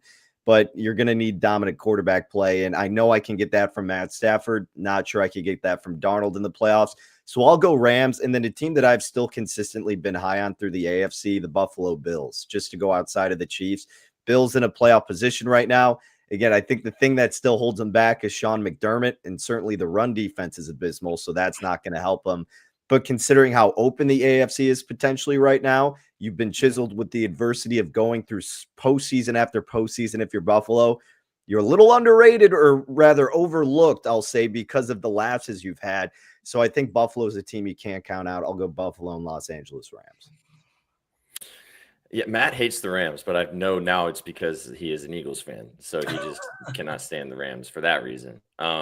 Yeah, I honestly, and I think it's chalky, like you mentioned, Danny, but I have a tough time finding a team right now that's going to lose the AFC, or excuse me, in the NFC that's not the Los Angeles Rams. So unless they just completely, totally shit the bed, I think this team is primed to make a Super Bowl run. And I'll go chalky on the other side. I think the Pats have the juice too, boys. Mike Vrabel has been in these situations. He can win you one-score games just by the decision-making. As long as Drake May can continue to play in an elite level and this defense can get the job done, this is going to be a tough – and also going to Foxborough in January / early February, early February is no bueno with how cold it gets up there and that environment and stuff too. So find it tough to believe that if it runs through New England, it's going to be tough to get out of there. So a little chalky, but I think that both number one seeds could maybe get the job done as we sit right now. We'll see. We shall see. Colts, Eagles from Austin. That's interesting. I wonder. That sounds like an Eagles fan speaking. Chef likes the Colts too. Are you guys worried about Danny Dimes tomorrow? This broken leg thing is like sussing me out. If I was a Colts fan, I'd be losing sleep. I'm just worried about the Colts in general, to be honest. Right? Tough schedule down the stretch. Like, they've played the easy part of their schedule. Sure, they excelled at it, but now it's crunch time. Now we see what they're made of. Mm-hmm. And the injury doesn't help either. Danny, have you booked a ticket? Surely you have. So I was going to say, have it in your back pocket. You must. How pissed do you think everybody would be outside of these fan bases if it ended up being like a Bears and Patriots Super Bowl? Yeah. With these two young quarterbacks out of nowhere. Like, that would be unbelievable. I can almost guarantee that there will, unless it just ends up being Eagles Chiefs again, which would be crazy. But I think that we're going to see some quarterback that we haven't seen have a Super Bowl run this season is going to ascend to the mountain this year. Don't know which one it's going to be. Josh Allen and Lamar, they've never been there. True. They're also both on the outside looking in as we sit right now. So, and the Ravens look terrible, but anywho, all right. There's some fun stuff from yesterday on Black Friday. Danny got a chance to dance on all the graves and didn't take his tarp off though, so I'm a little disappointed. Boo! Not yet. I need to see a little bit more from him. If they win the Super Bowl, next show tarp off. Okay? Oh, no question. I was gonna say if they beat the Packers at Lambeau, we might be doing tarps off. Oh, okay, all right, fair enough. You ain't even gotta get that far. Or V's gonna have to do it out of a punishment or something like that. One of the two. You guys, we have to figure out some sort of punishment between the two of you going head to head, because that's going to be some fun content going forward. But all right, we got a huge day of college football today. Let's turn the page and talk about rivalry week. A lot of these games kicking off here in the next couple of hours. Chad, drop your questions. Shags and the lads covered a lot of this throughout the week on Old College Try and on Up Your Units. But let's talk about the big matchups today. We'll start with one of the biggies of all the biggies, always. Ohio State, the number one team in the country, taking on the Michigan in the Big House. -10. I know you wrote about this game, Shags. I know which direction you're going with this, but just from an overview, what do you kind of think about this matchup today? How much does Ohio State care about this game? They're number one in the country. They're very comfortably in the field of 12, but it's still a rivalry game that they've lost 4 straight years. Ryan Day has not been able to get the monkey off his back, has not been able to beat the Michigan Wolverines. We know Michigan's going to wake up for this game because even last year when they were completely out of the top 25, out of the college football playoff contention, they showed up and beat Ohio State in Columbus. Now, Ohio State obviously went on to win the national championship, but Michigan fans still have that over Ohio State's head is, hey, you guys won the championship. We still beat you on rivalry week in your home stadium. So now we're back in Ann Arbor, and this Michigan team is a lot better than they were last year.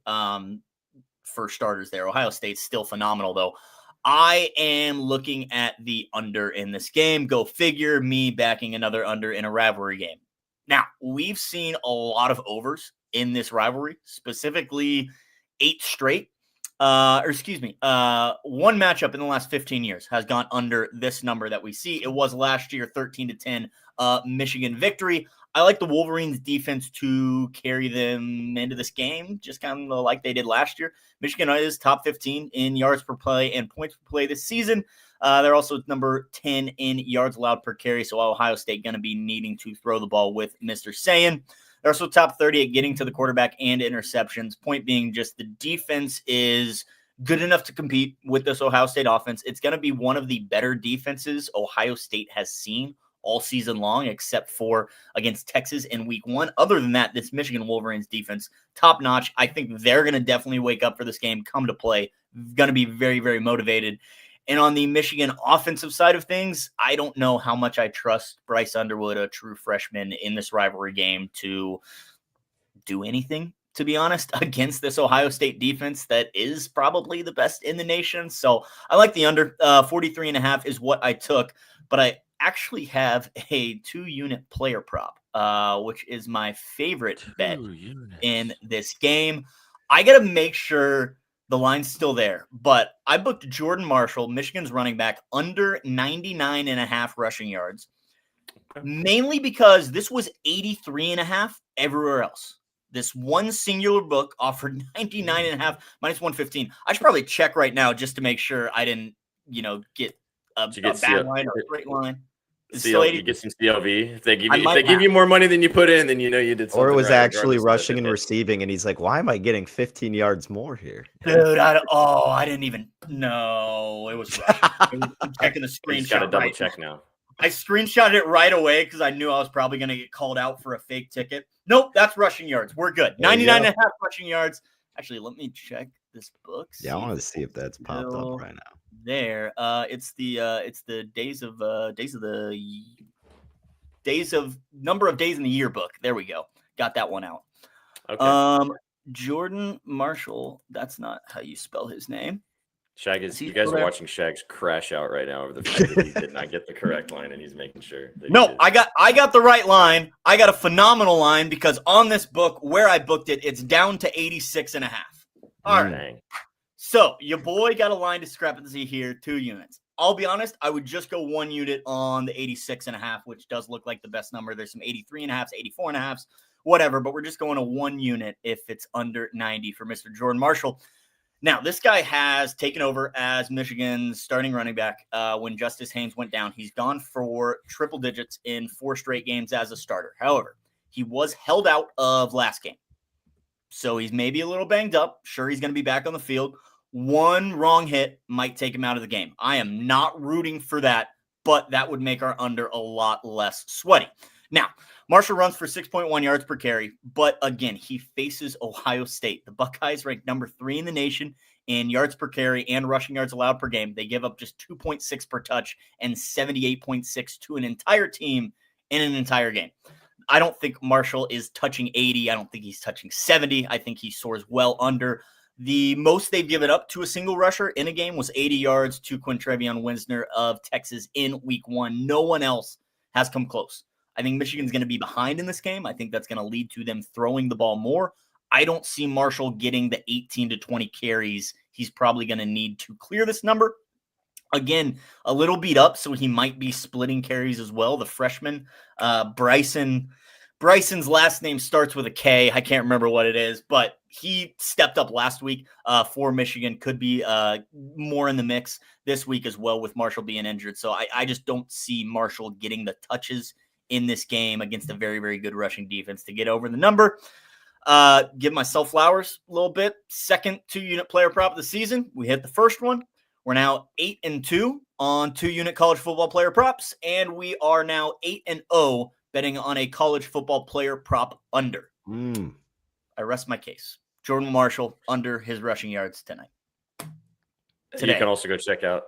Let's say in 2 hours. You can also go check out Shag's article for all of the player props that he likes today, as he just laid out how successful that he is at that. And if you like betting unders, yeah. Mm-hmm. Chad, if you middle of the pack overall, but the unders they've been hitting, man. Smacking. Chad, if you like unders, we haven't really been able to fulfill that appetite level for you guys over the last couple of years. Shags has kind of kept you afloat, but now that Danny's here, this Saturday, there's some unders on Beyond the Card for sure. Yeah, I'll definitely have some unders and hoops. No question. Oh, I bet. I bet. I hope we're not head to head on a couple. That would make me really sad. We'll have a couple unders probably in the parlay today too. So Let's go. Diversifying the portfolio, chat. All right, let's move on. You got any thoughts on this OSU game, Danny? I know you haven't been super duper tapped in with CFB with NFL kicking, but anything to say about this one before we move on? I was going to say, the weather is obviously a huge factor in this spot and should be in terms of this handicap nearing 10, Big Ten football rivalry game. I don't think it's crazy at all to say this is the second most important game in Ryan Day's coaching career. And I know that Shag's kind of alluded to, does it matter for this game? I think it does. I mean, this is their championship damn near, right? I mean, like he was going to get canned if they didn't win the national championship because he's lost, like you said, 4 consecutive in a row to Michigan. Yep. And they've proven that this isn't going to be a championship hangover after week 1 when they beat Texas. Now, Texas kind of fell off a little bit, but then they resurged. The point is, I think Ryan Day has his guys ready to go.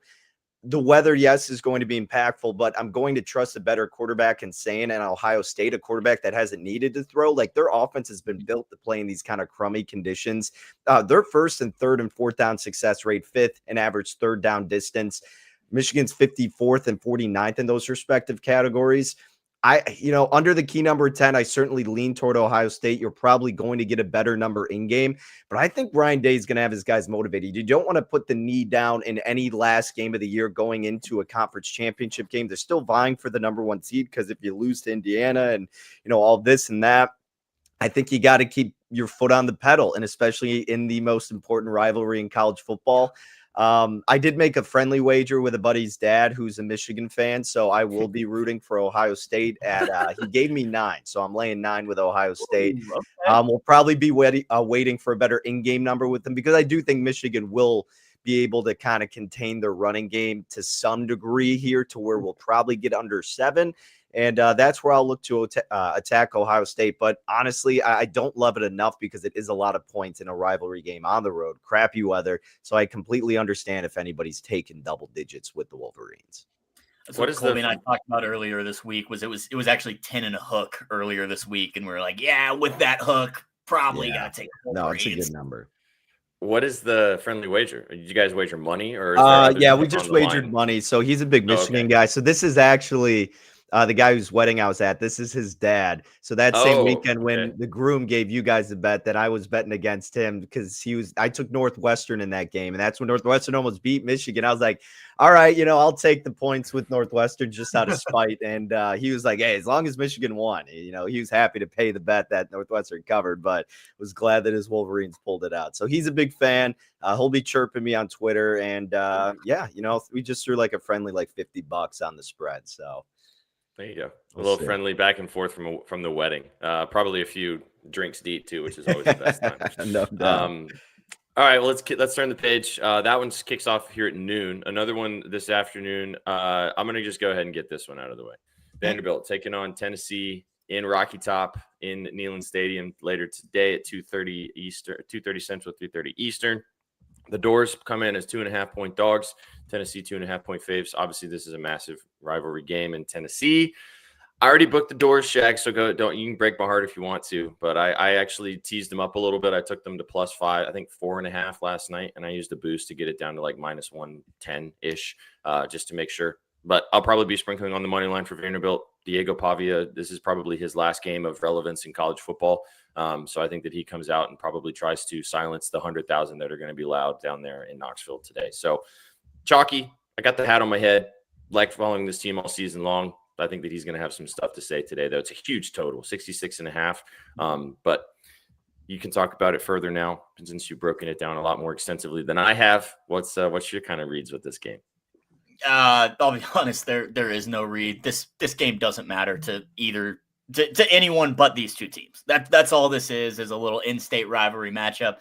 Vanderbilt not making college football playoff, especially with Texas's win last night. Now the Longhorns kind of jumped them. They're in the mix of being talked about as an at-large bid, even though I don't think the Longhorns deserve to be there. But that's not what we're talking about. We're talking about Vandy and Tennessee. I think it might be Diego Pavia just ending his college football career, ending his tour, or ending his season on kind of a revenge tour per se. 2 solid losses so far this season, to Alabama, to Texas, both of them on the road. Now you're on the road again, which, does make it a little more difficult. You have certainly not been the team on the road that you have been in Nashville.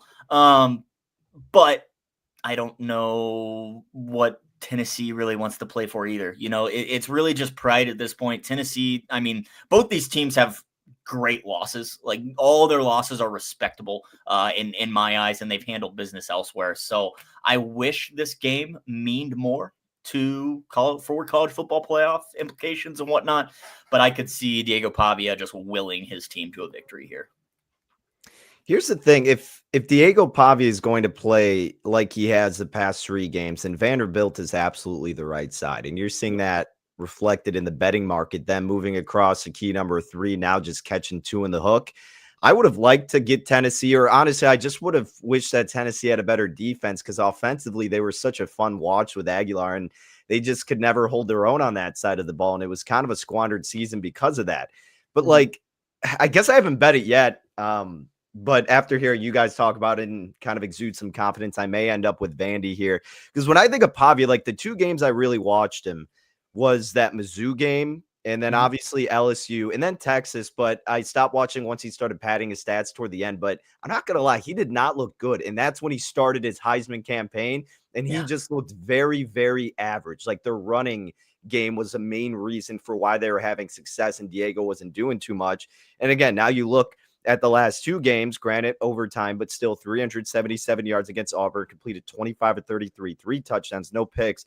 Then against Kentucky, say what you will about Kentucky, but 33 of 39, 484 yards, 5 touchdowns, 1 pick.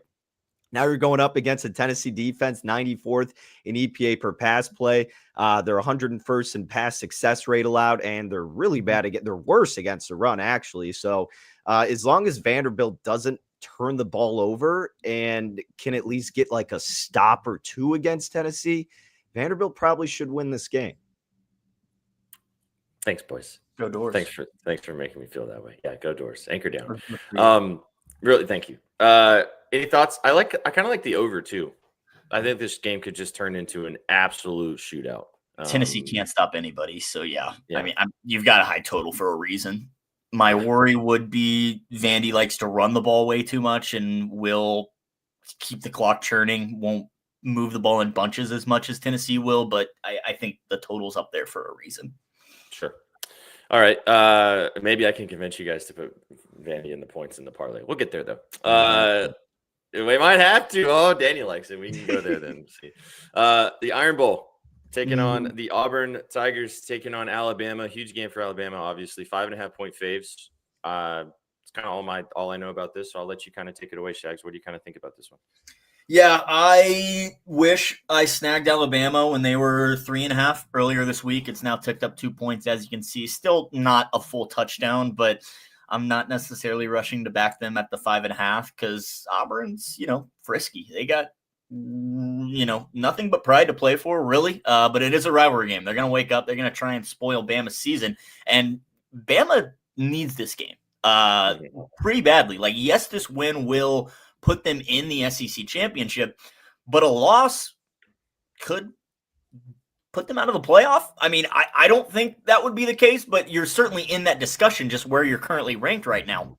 So Bama should be bringing everything to the table here. However, you've got an Auburn team that's fighting for bowl eligibility, fighting to be the spoiler, chance to take down the rival at home, and, kind of a crappy season otherwise. So I really don't want a part of this game, to be quite honest with you, at the 5.5. Leaning with the under, but I also don't necessarily trust Auburn's offense to contribute at all. So I don't know. I'm still going to have scribbles out for this game. Don't you worry, people. But we'll see what I come up with. Probably a prop. I like Alabama in this spot. I would lay 5 in the hook with them. You make a great point, though, Shaggy. I mean, obviously, if you're able, I didn't even know it was as low as 3 in the hook, but getting under 4 is nice. But then after that, if it's 4.5, 5.5 is pretty irrelevant. But getting under for college football with the overtime rules, too. I mean, getting under 6, I still think is the viable play at 6. I really wouldn't touch it. Like you said, it's a tough spot. Auburn wants to play spoiler rivalry game. all of this. I guess I'm kind of looking at it from a perspective of just like on paper matchup. And it seems like if this game were placed in the middle of the season, we wouldn't have as many reservations about it as opposed to the last game of the year and it being the rivalry game, right? Because what Alabama thrives in is their passing game. I mean, this much we all know with Ty Simpson, and defensively, Auburn's 110th in EPA per pass play allowed. They're 116th in defensive success rate against the pass. They do really well against the run, and conversely, Alabama has struggled with the running game offensively. But like you said, backs against the wall, playing for your lives. I think Alabama will come through. I tread lightly on these type of spots because, as they say, if it's a must-win game, you must not be very good. And that makes me have some pause with betting teams like that. But I just think Alabama played a really gruesome schedule, and they responded after losing the first game of the year against Florida State. Oklahoma's defense is terrific. That game, I guess, could have fallen either way. But this is a chance where you got to prove yourself. And I think Ty Simpson and the rest of the crew is good enough to do so. And Auburn will probably have some juice in the first half. Maybe look at Auburn first half if you like them.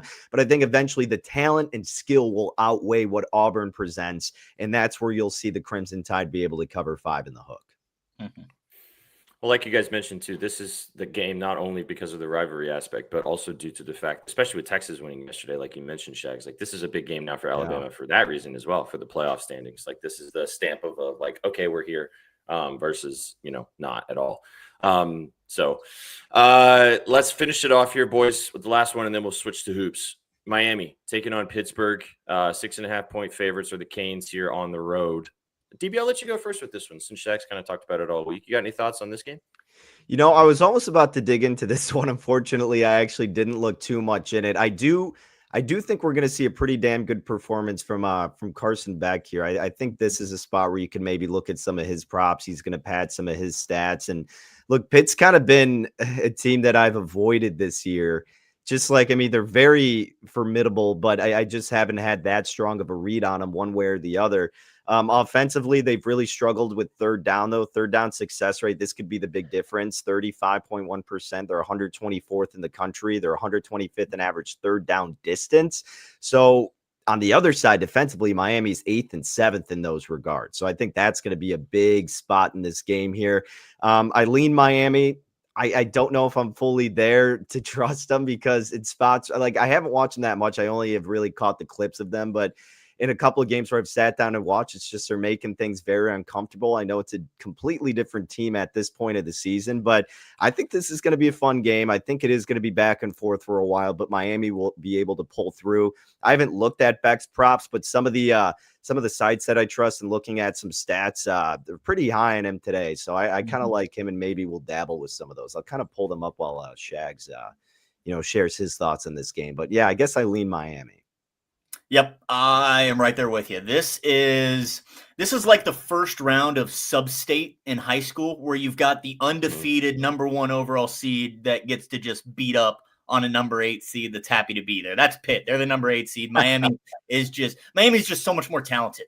Not only do you have Pitt starting a true freshman quarterback who has done well, wasn't supposed to be the starter for this team, has stepped up through injuries and, has them one game away from the ACC championship if other things happen in their conference. But Miami's still Miami. They're pissed off. They got to keep wowing the committee. They get to look at themselves every single Tuesday on that big, nice 12-team bracket, even though they're not going to get there because they're not going to make it to the ACC championship. However, all you can do if you're Miami is wow the committee, give them a dominating, convincing win, and hope it's enough to get you in comparison with that 10-2 Notre Dame team who you actually beat in week 1. That's what the Hurricanes are looking for now.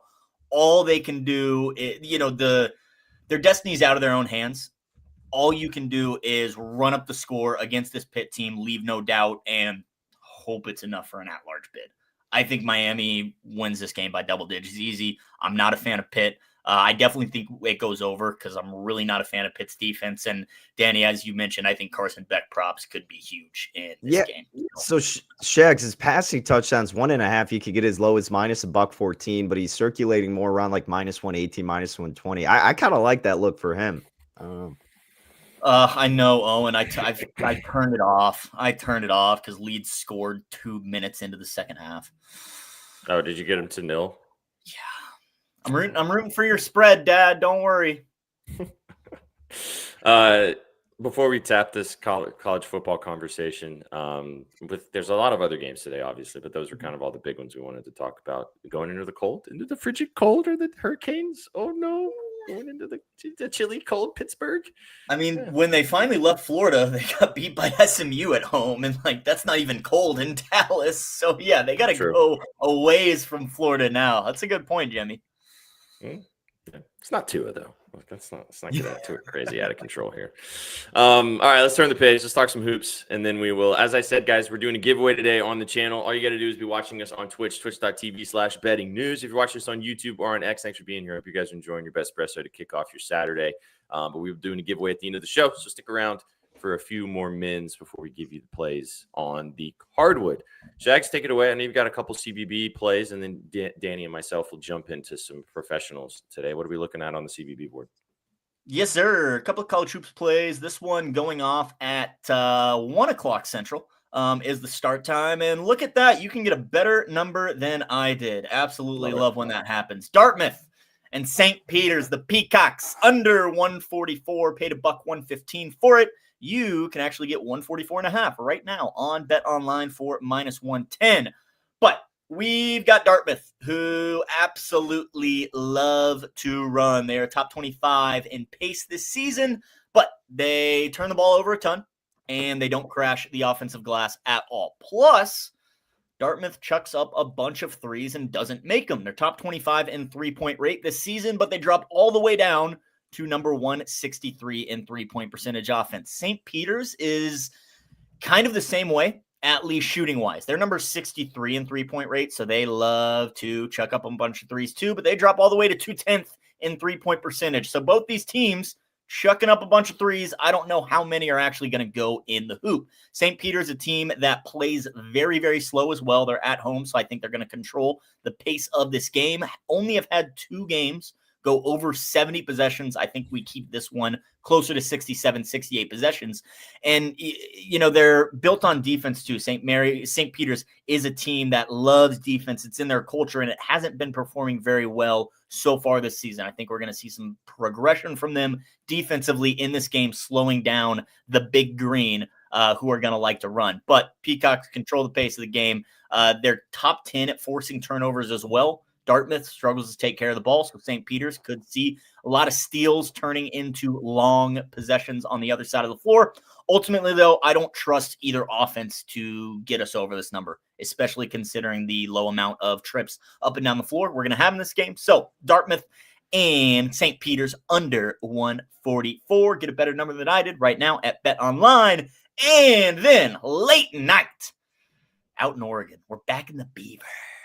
We're back in the Beavers. I got them on the money line at -108.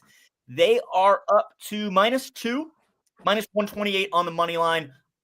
You know me. I would just say lay that juice on the money line. Don't even worry about the -2. But Oregon State going to come to play today.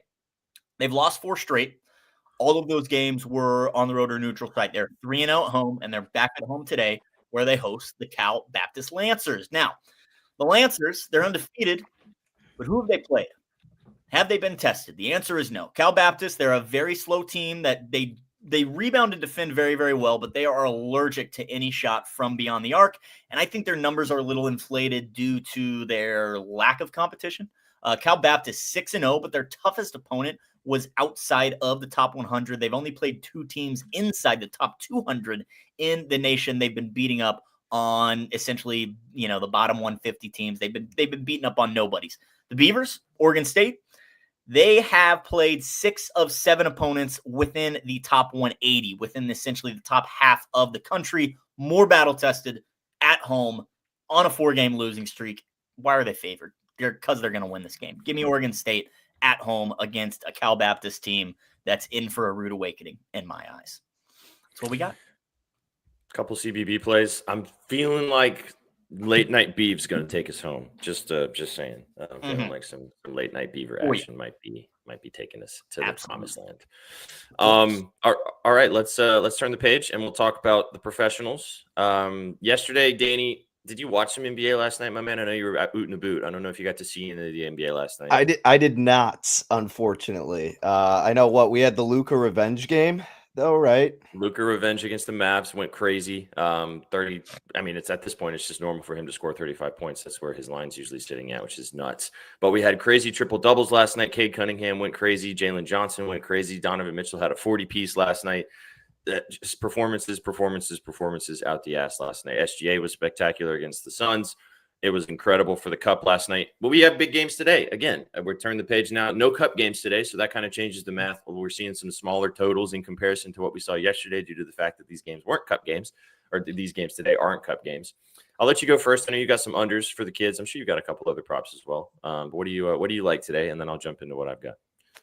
All right, I've got 3 unders for props, all PRAs here. I don't think we're going to be head-to-head because it's nobody you necessarily love. So it's no Jaime Jaquez or Denny Avia here. So they don't play today, that's why.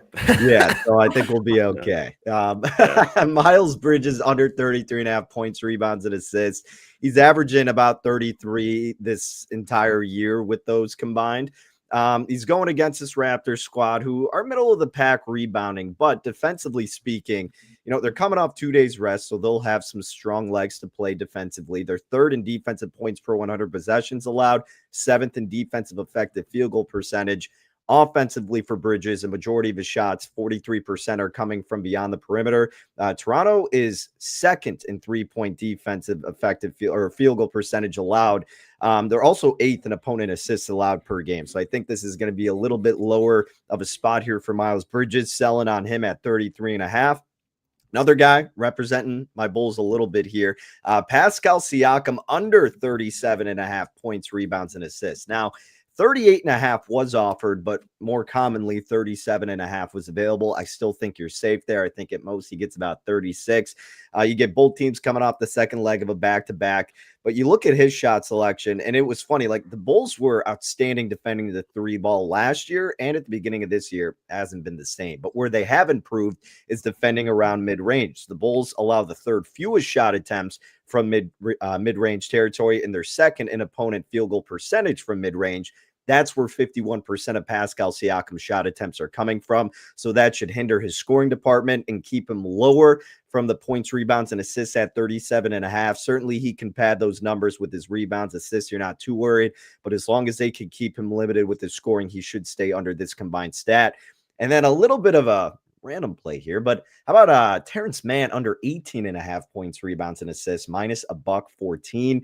He's averaging 8, 3, and 4, 3 rebounds, 4 assists. So he's at 15 on average. Now, it's a little bit spiked here because, again, Brooklyn doesn't really have anybody to contribute that often, but still his usage rate's only 15.8%. That puts him in the 45th percentile for his position group.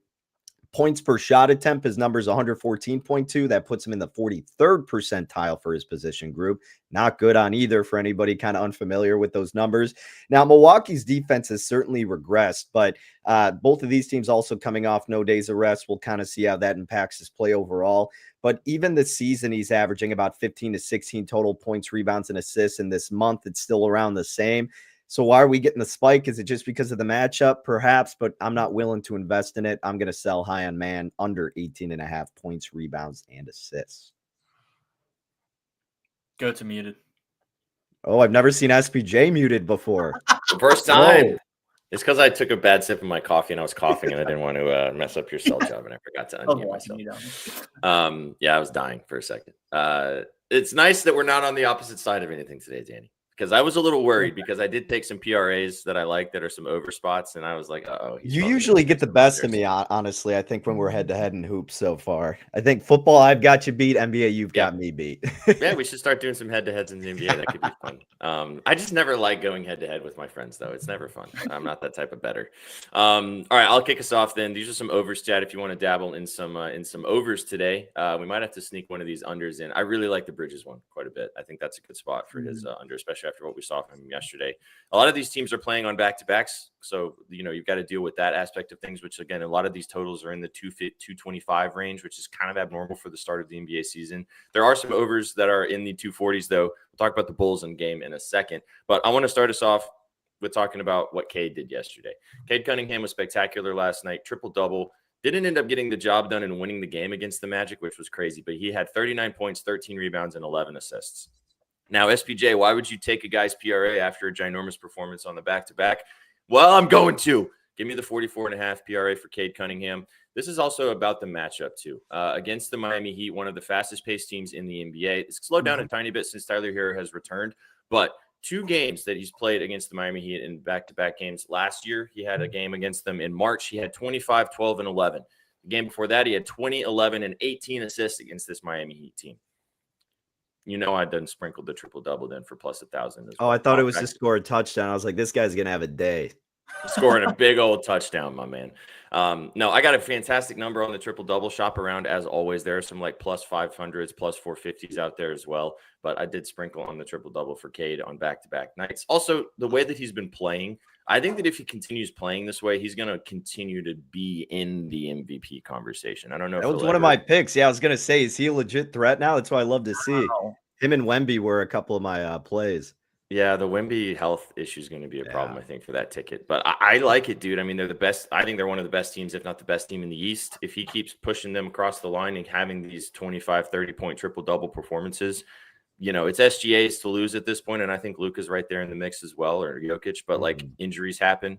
Guys can falter a little bit. The West is just slobber knockers just going head-to-head night after night. So the East is going to be fun. So, yeah, I don't hate that ticket, Danny, if you want to go. And he's been so good for this team this season. I feel like the SGA aspect of it was very controversial last year because everybody hates his style of play, and voter fatigue, as we know, is a real thing. I don't think SGA is a really good angle to take, especially with the price given. Jokic is hard to argue every single season because statistically he's the best player. He was on the bad end of some voter fatigue, but I think now that you've had the pause from him getting that award from last year, he could certainly still be right up there, and it wouldn't shock me if he gets it, rightfully so. But yeah, the Pistons are a great story. It would make some sense. I have a Luka ticket for 8-1 in my back pocket. Yeah, Luka's a nice one too. Yeah. If he keeps playing the way he's playing right now, I think that, because I agree with you on the SGA thing. I mean, Sook loves SGA, would doused maple syrup all over it and just run around with tickets about it. But I'm with you. I just don't love his playing style. He's a fantastic basketball player, deserved to win last year, but I don't think he's going to win this year. And like you said, the price is terrible. You're getting plus 150 right now. It'd probably be good for the league to get Luka an MVP too. I think that narrative is going to be pushed to finally get him one, Again, I got the 8-1 in my back pocket. We'll see how it plays out, and I just hope he keeps playing fantastically, which he did last night as well.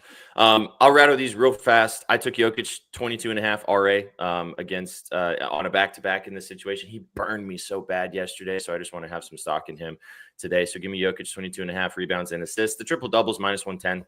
I don't like taking triple doubles for minus 110, but he's probably going to have a triple double. So if you want to bet that instead, go for that.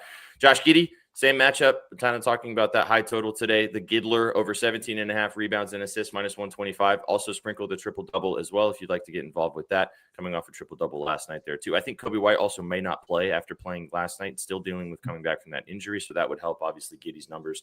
Regardless, I'd still like the 17.5 rebounds and assists. Now guys, this is my last one, and this is my favorite. Going with the beard, James Harden over 40.5 PRA. And I sprinkled and dusted on the triple double. That's not a touchdown either, Danny. That's a triple double. 25-1 for the beard to get a triple double. Coming off a performance last night against the Memphis Grizzlies, 23 points, 11 assists, and 7 rebounds. But if you guys have been watching Harden all season long, this has been maybe his best start to his entire season in his entire career. He has been absolutely fantastic for the Clippers. However, the Clippers have been terrible. But this is about how he does against the Dallas Mavericks. Earlier this season, he had a 41 piece against this team, 41 points, 14 rebounds, and 11 assists. He also had 29, 7, and 14 in the last game against Dallas last year. It was Kawhi's night last night to score. He had a huge game last night scoring the basketball. I think the beard's going to come out tonight and cook, especially after you get that disappointing drop out of the cup. So really like Harden tonight. Let's go. 40.5 for Harden. I like the points too if you just want to take that, but I also really like the RA. His RA is sitting at 14.5. Cooked the Mavericks in those back-to-back games, like I mentioned, but the way he's been scoring this year, I didn't want to take out the points as well. So give me the PRA and dust on the triple-double. Love it. There we go. All right, lads, we've made it to the end. Huge day of sports in front of us. We're gonna have some fun. Eddie's gonna be writing about the NASCAR, the Formula One race, which is tomorrow as well. If you want to get involved with some Formula One, some racing, this will be some fun stuff out there as well. But we've covered a lot in the last hour, which has been fun. Also, my mom sent me a screenshot of the dictionary.com definition of fraudulent because she thought that I was having to describe what fraudulent means versus us talking about the definition of fraudulent in this situation.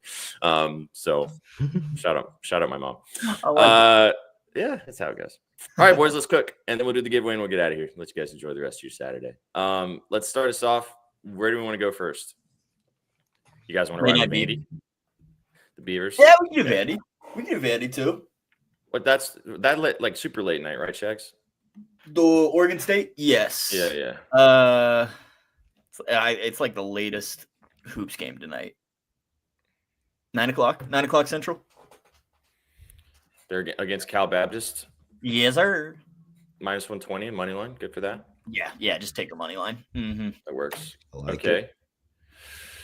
Football. You guys down to ride with the Doors and the points? I'm in. You can ride with the Doors. +3. Yeah. Ooh, love that. I'm going to cut out the hook and take the +3. Might as well. Yeah. Actually, I'm going to take the +3.5. Even better. Even better. Mm-hmm. Minus 138. Okay. One more CFB. Do you have a fave, Shags? That's not like in the Ohio State Michigan game because that game starts here in like 20 minutes. Dude, unfortunately, no, not really. It's okay. Rivalry week's tough, man. It's almost like, I don't want to say it's almost like preseason, but it's there's question marks of motivation on both sides, and who knows what teams are going to prepare for. And because I mean, yes, Ohio State, like take that game for example. Yes, Ohio State cares; it's a rivalry game, but they care more about the Big Ten championship and winning 4 games in the college football playoff than winning this game. If they had to choose, they'd win the national championship and lose this game. So I just worry about it. But no, I really don't have anything else, to be honest. That's fine. We can just avoid the rest of these games and go back and switch, take a couple NBA stuff. Cool. Danny, what's your favorite under? You made it seem like you like the Miles Bridges one. I think that one's a pretty solid spot. We could roll with that. I also like the Siakam one. I like them all, to be honest. The man one also kind of I don't know. Did you like any of those, Shags? You're an under guy. And you also like fading the NBA. So I was going to say, I like betting Miles Bridges unders. That sounds good to me. We could do that. I like your Harden one, too, to include alongside it. I was just going to say, I like the beard. Mm-hmm. Take us home, tuck us in. All right, so we'll go. Where is Mr. Bridges? Also against the Raptors have been surprising this season too, man. Yeah. Holy. All right, Bridges under 33.5, right, for his PRA? Okay, lovely. Cool. And then for Harden, for James, where art thou, James? There we go. PRA. Couple more. Bing bong. 41.5. Cool. That is plus 1,063. That'll do. Oregon State money line. Take us home. Tuck us in. Beaver late night. Vanderbilt plus 3.5 on the spread. Miles Bridges under 33.5 PRA in the NBA, and then James Harden over 41.5 PRA. It's actually 41, but that's okay. I like it there too. Boom, boys. Let's go. Shall we do a giveaway? Shags, can you help me with the duckies? Yes, sir. Pulling them up right now. All right, let me get this rocked and roll here. Chad, if you want to tell the Best Espresso 4, it will be on the timeline on Twitter. This is your last chance. Drop a dub in the Twitch chat. We'll be doing a giveaway of a swag pack. And also, if we smack our parlay today for the next couple of days, we still are adding a few more bucks to the Season of Giving pot. We're like at $80. So that's pretty good for the Season of Giving for Feeding America. So that'll work. Let's add some more today. Bing, bong, bang. Mm-hmm. Here we go. He's thinking about it. It's working. Yeah. This is barely. Oh, it's taken. My computer's like, no. Oh yeah, it's bad. It's bad news, Bears. I don't know if we're gonna make it. I might have to try to do it. We got there. Is it? All right. Yeah, we got there. It's there. Here we go. Wow, lots of duckies. Let's go. Set Ready, Shags. Bing Getting bong. this over with. And for the record, I do have 3 family members in here. Oh, blame the family. Never beaten the allegation. We're gonna get there. Oh, the ducks are frozen, unfortunately. Never beat Oh, there we go. the allegation.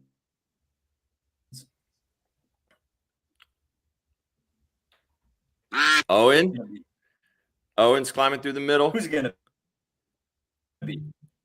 This is a very anticlimactic race because we can't see what's happening. We're just gonna need the play-by-play. Yeah, we'll just hear the play-by-play. Kev? Oh, someone's flying up the middle.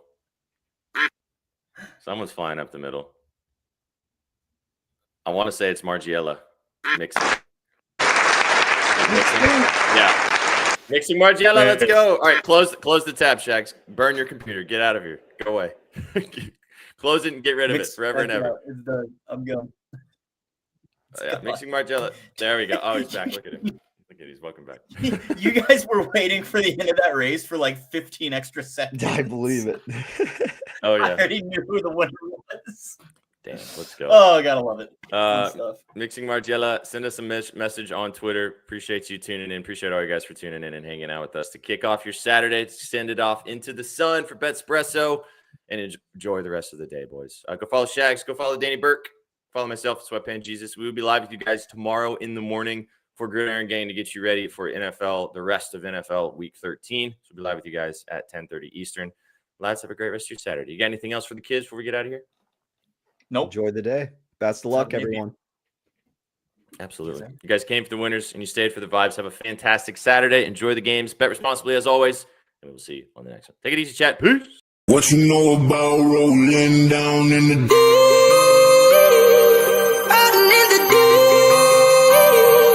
Down in the deep. Now I know y'all be loving this shit right here. Rolling. What you gonna do? Rolling. What you gonna do, man? Down in the rolling. What you gonna do? Right, y'all be loving this shit. What you know about